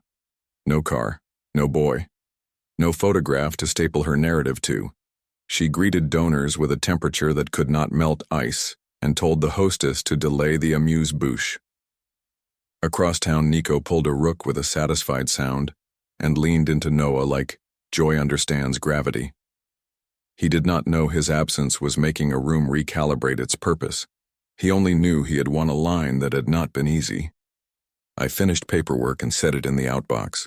In the window's reflection, the locksmith reader folded his act and became air. The fake bus rider checked his watch and discovered a different corner to study. Another man touched a finger to his ear the way movies teach people to do. I swallowed and walked to the front desk. The director met me with a look that offered backup without asking for a confession. I might be imagined, you might be correct. Is it your friend's doing? Possibly, possibly not. I am being watched kindly, which is almost worse. Then let the kindly pay rent, we will invoice them in cocoa. I laughed because sometimes laughing is the only legal weapon. When I turned back, Marco stood with a small envelope. From the board, it is boring, it will help. Inside was a grocery card from the coalition, enough to feed a week if you know how to stretch meals the way mothers always have. Gratitude moved through me, not only for the money, but for how the offer fit my pride. Thank you. Consider it a wager on Friday dinners. I make a good pot of things, wow. I suspected. In the mansion, Dan reviewed a thin folder he had not wanted and could not put down. It held nothing scandalous by the standards of men like him. Employment history in honest ink. A lease that proved she paid on time and early, when she could. University transcripts that showed interruptions and returns, and a stubbornness that made him close his eyes for a moment. No debts that clawed. No friends who loved light for its own sake. A photo from a community event. Hair pulled back, cheekbones honest. No angle except purpose. A program flyer with her name in small type and the word chess in larger type. He told himself this was due diligence. He knew it was hunger translated into paper. He told himself he was protecting his son. He knew he was also protecting the part of himself that had warmed a stranger's hands on a balcony and left the night changed. He ordered his second to stop at useful and not cross into harm, then set the folder down and stared at the river until looking turned into intent. Isabella texted a photo of the reading corner to her publicist with a caption meant to look spontaneous. Waiting for stories that shape our city. She gave the clock 20 minutes and pretended patience was grace. She imagined a boy in an empty chair and heard the thinness of her own script. She checked the time again and blamed it for refusing to belong to her. At 6, I locked the program door and walked with Noah toward the train, the fox riding in his pocket like a quiet engine. The men who had studied posters and missed buses melted away with professional regret. I felt another kind of watchfulness too, one that made the air easier. Half a block down, a familiar car idled as if it had remembered an errand. No window rolled down, no offer was made. Presence was enough. I lifted a hand without looking, and the car moved off with the modesty of real help. Do we have to go to the Pretend Smile restaurant? Noah asked, catching a glimmer of a dining room across the river. We are going home. Good, home is loud and not shiny. We have a pot that wants attention. Will the fox help stir? He will supervise. Marco entered the dining room midway through the first course and stood where the river framed him with indifference. Isabella welcomed him with a smile that gave too much and asked for more. You brought the boy. The boy kept an appointment. We planned an announcement, partnership, family initiatives, a new arm of the program the city will adore. The city adores what is true. It adores what it is told to adore by people with courage. Courage shows up as kindness when it counts. She lifted her glass. Let us toast to kindness. Let us practice it. The room understood a door had closed and pretended not to hear the latch. Donors returned to murmurs about tax codes and legacy. The headmistress excused herself to remove a calendar note. A photographer put his camera away, like a man who knows when he is losing light. At home, steam fogged my small kitchen and turned the window into a soft square. Noah set the table with the solemn joy of a person who believes in spoons. He slid the fox onto the sill so it could watch without risking the sauce. Does the fox like tomatoes? He likes what we like. Does he like brothers? He likes anything that arrives like a gift. Good. After dinner, a neighbor knocked with a jar of honey and a rumor. He offered both, with the same shrug. They say a fancy dinner waited on a boy who never came. I prefer dinners that don't wait. We ate ours on time. That is the best way. When Noah slept, I stood at the window and let the city blur. The balcony lived in my skin like heat remembered. A laugh that frightened nothing. A mouth that had spoken to me like I was something a man could break by mistake, and therefore must hold right. I pressed my thumb to the curve of the fox, smooth from months of being carried. The house felt small and enough, and also like one step in a corridor that was not done widening. Across the river, Dan declined 2 calls, then walked the hall to Nico's room where a fort of books held the air steady. He touched a spine, thought about reading, and left the boy to stronger sleep than stories. He sat by the window and let the dark be honest. He pictured a curated reading corner with no child in it, a woman wiping a table that did not need wiping, because the body wants a task when the heart has one it cannot finish. His own caution dressed up as wisdom. He promised himself a clean approach that would not break what was already fragile. He decided to arrive where truth lived instead of where it was staged. Isabella left the river glass with a beautiful jaw and a headache only control can make. In the car, she composed a message for people who like proximity to weather. It mentioned generosity, family, and the city's appetite for a steady hand. It did not mention a boy who had chosen to be where joy was. She moved 2 squares forward and 1 aside, and told herself she loved chess. Marco stepped into air that smelled like frost practicing. He let the night sit on his shoulders and checked that the house he guarded had learned to breathe. He allowed himself one long thought that touched the past and the future without confusing them. Then walked toward the street where work that matters gets done in quiet, toward a program where children teach time to behave, toward a woman who had learned to carry correctly, and toward a man he had once doubted and no longer did. In the quiet of a small apartment, a fox watched over a sleeping boy while his mother listened to a city that never learned to whisper. In the quiet of a larger house, a man listened too, and stopped letting other people name his weather. The river threaded both homes with a sound that could be a promise if you were brave and a warning if you weren't.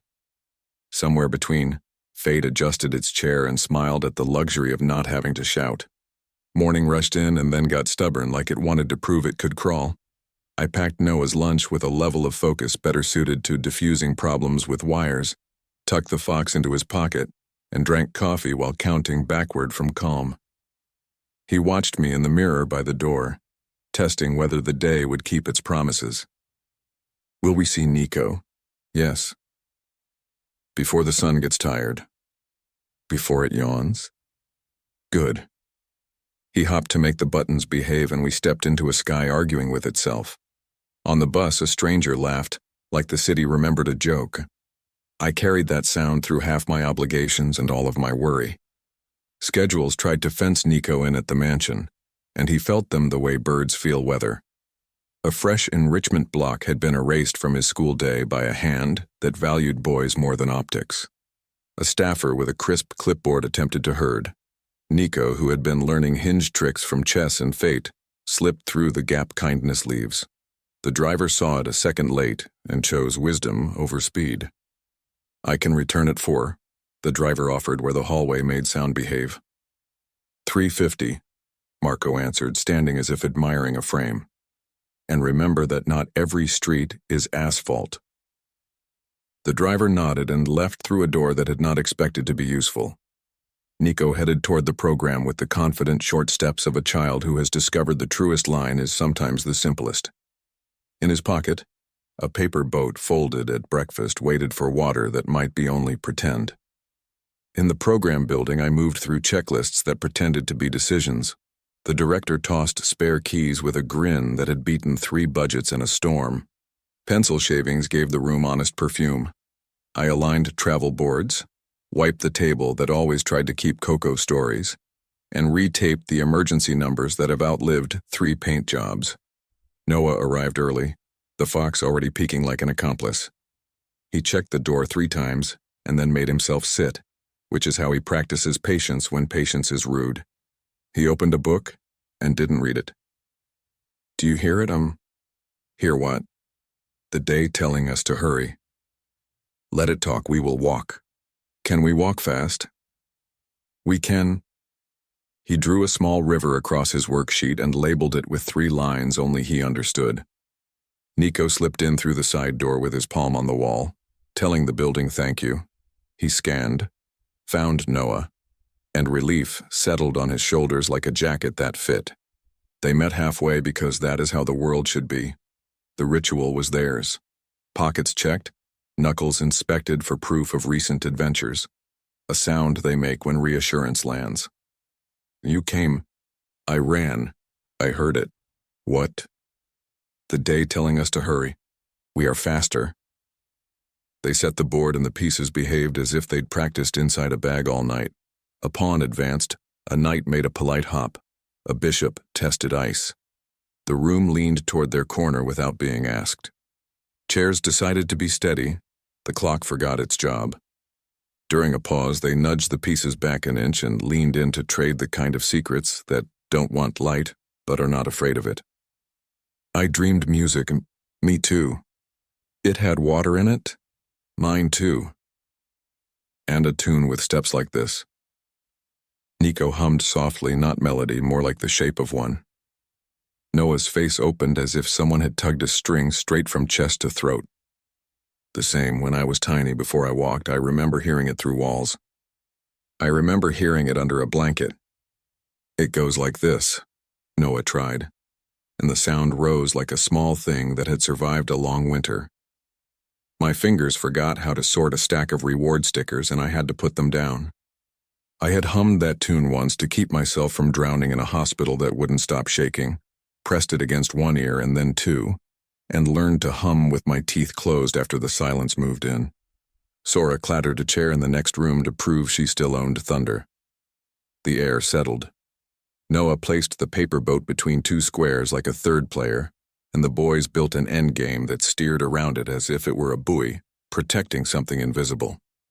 Across the river, Dan looked at a phone, then a clock, then the truth that had been nagging his bones since the museum.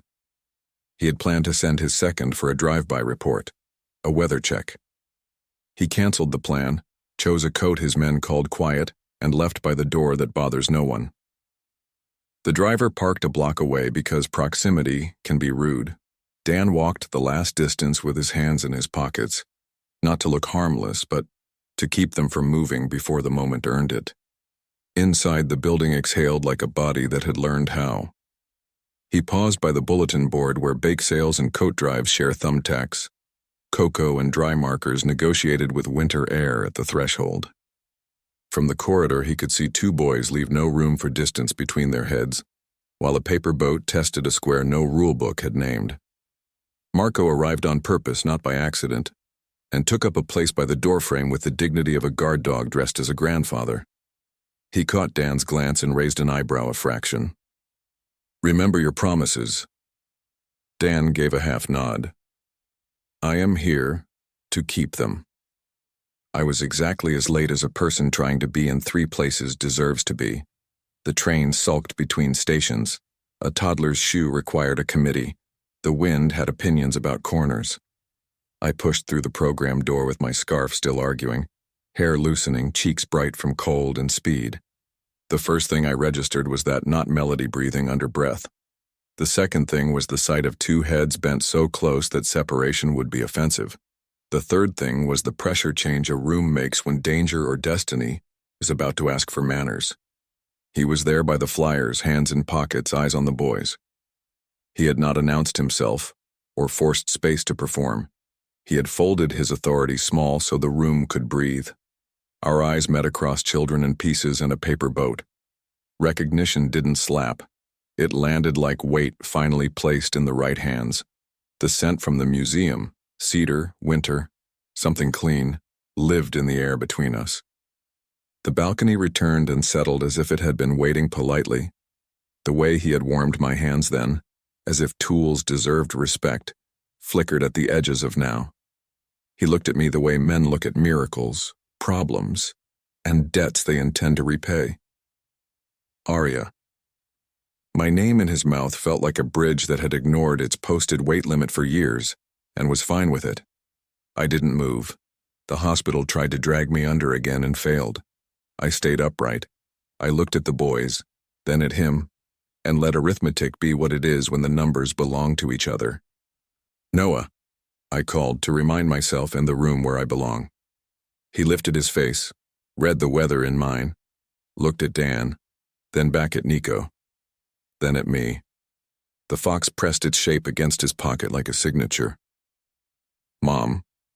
A car door outside slammed with the entitlement of the city trying to rename moments.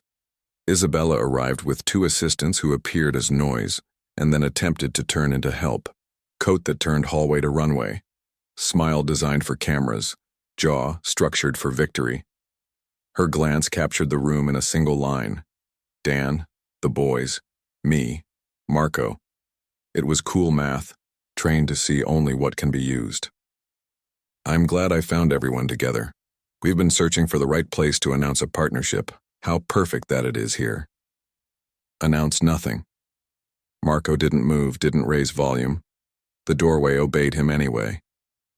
Children are not backdrops. You've shepherded this program beautifully. The city is grateful. The city can send a card, it does not need to send cameras. Dan kept his eyes on the boys. We are not doing this. We are, actually. She stepped deeper and the room made way for her without consent. The city prefers clarity. Families prefer direction. Stories prefer structure. This is the moment to define all three. Define nothing came out of me before I planned it. They get to finish their game. Her smile applauded my courage the way teachers clap for bright disruptions. And they will. After we capture the grace of community, generosity, a guardian who... Stop. Dan's word shut a door and made the hinges proud. There will be no recording. Silence followed with texture and weight. Front desk staff organized paper with surgeon focus. A volunteer in the next room discovered the urgent need to inventory pencils. Isabella adjusted an earring that didn't need help. You cannot protect everything by refusing to name it. Names are care. Names are claims. Names build weather. People can trust. Some things don't survive being named too soon, Marco answered. She turned warmth into a soft weapon and pointed it at the boys. Nico, sweetheart, stand with me for a moment. Just here, by this sign about excellence. Nico angled toward Noah instead. Noah mirrored him without thinking. The paper boat trembled as if considering sea. Nico reached for Noah's hand because sometimes that is how you test reality. Noah gave it because reality needs help. Later. Now. No. At the door, the driver inhaled like a man reconsidering career paths. Assistants shifted their weight the way people do when scripts meet truth. Dan moved then. 3 careful steps, not a stride, not a rush. The walk of a man who will not scare children and will not be told how to be a father. He stopped on the far side of the table opposite me. The board sat between us like a treaty. Nico looked up and brightened the way he reserves for a handful of people. Noah laughed once, small and amazed, and my eyes stung. Hey, bud, we built the boat. I can see that. It goes where it wants. As it should. And the song is in the walls here. It is in other walls, too. Nico nodded, satisfied by a world that remembered to be consistent. Isabella slid to Dan's shoulder as if invited to live there. We need to control this narrative. There is no narrative. There is a boy choosing a game and another boy refusing to move without him. That isn't a story. That's a law. Her smile needed more muscles to survive. The city will write this for you if you don't write it yourself. The city can spell, Marco murmured. It can wait. I'm asking everyone to give them a minute, I said, steady now. They've had minutes, Isabella countered. What they need is direction. They need adults who know when to be quiet. Her eyes flicked toward Dan, calculation for getting kindness. Do you intend to tolerate this tone? I intend to learn. And I am learning.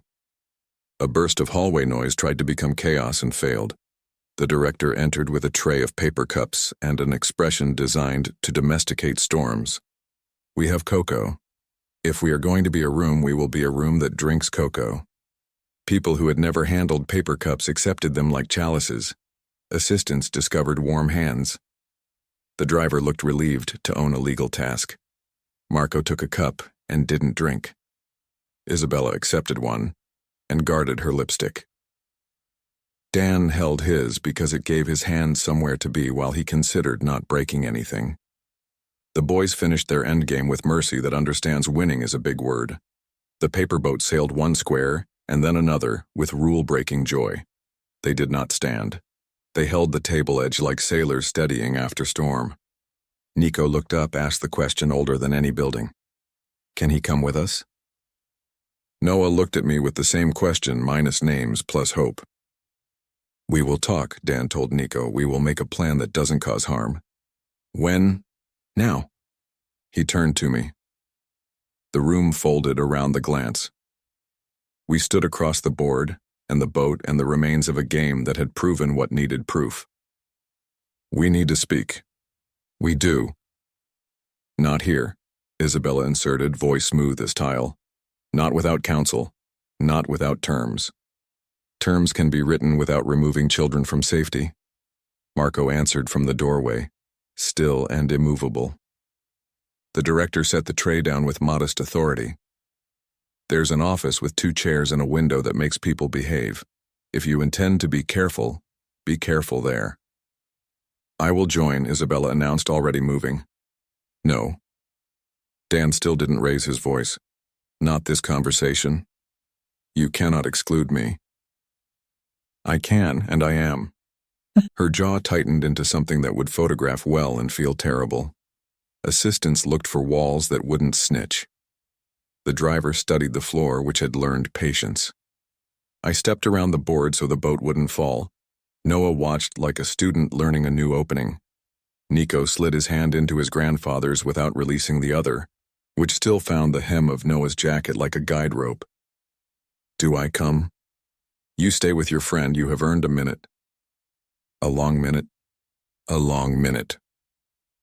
Dan looked at the boys, then at me, then at the small office with the hard light by the window. He gestured once, formal without ceremony, and I walked beside him. Behind us, the chessboard waited like a witness. Before us, the office held 2 chairs and a glass pane that turns faces honest. In the main room, Isabella stood beautiful and furious and already drafting a storm. The boys leaned together. The fox was a weight in one pocket. The paper boat waited. Marco's hand steadied. The director refilled cups, like ritual. We stepped into the office and the door clicked softer than it sounded. The window returned our reflections with the river added for free. Neither of us sat. In the main room, the boys laughed at the same second a bell made of water. Tell me. The word carried apology, command, fear, hope. I opened my mouth to give the truth that had grown teeth in the dark. Footsteps approached that knew how to hide. A voice outside tried to become law and didn't. The handle turned and stopped under Marco's palm because some doors know which hands to trust. The moment held like a bridge with too much weight and just enough grace. We looked at each other with the full measure of the past between us and the future pressing from both sides. Outside, 2 small hands threaded closer until there was no space left to guard. Inside, the next breath waited at the threshold like a decision.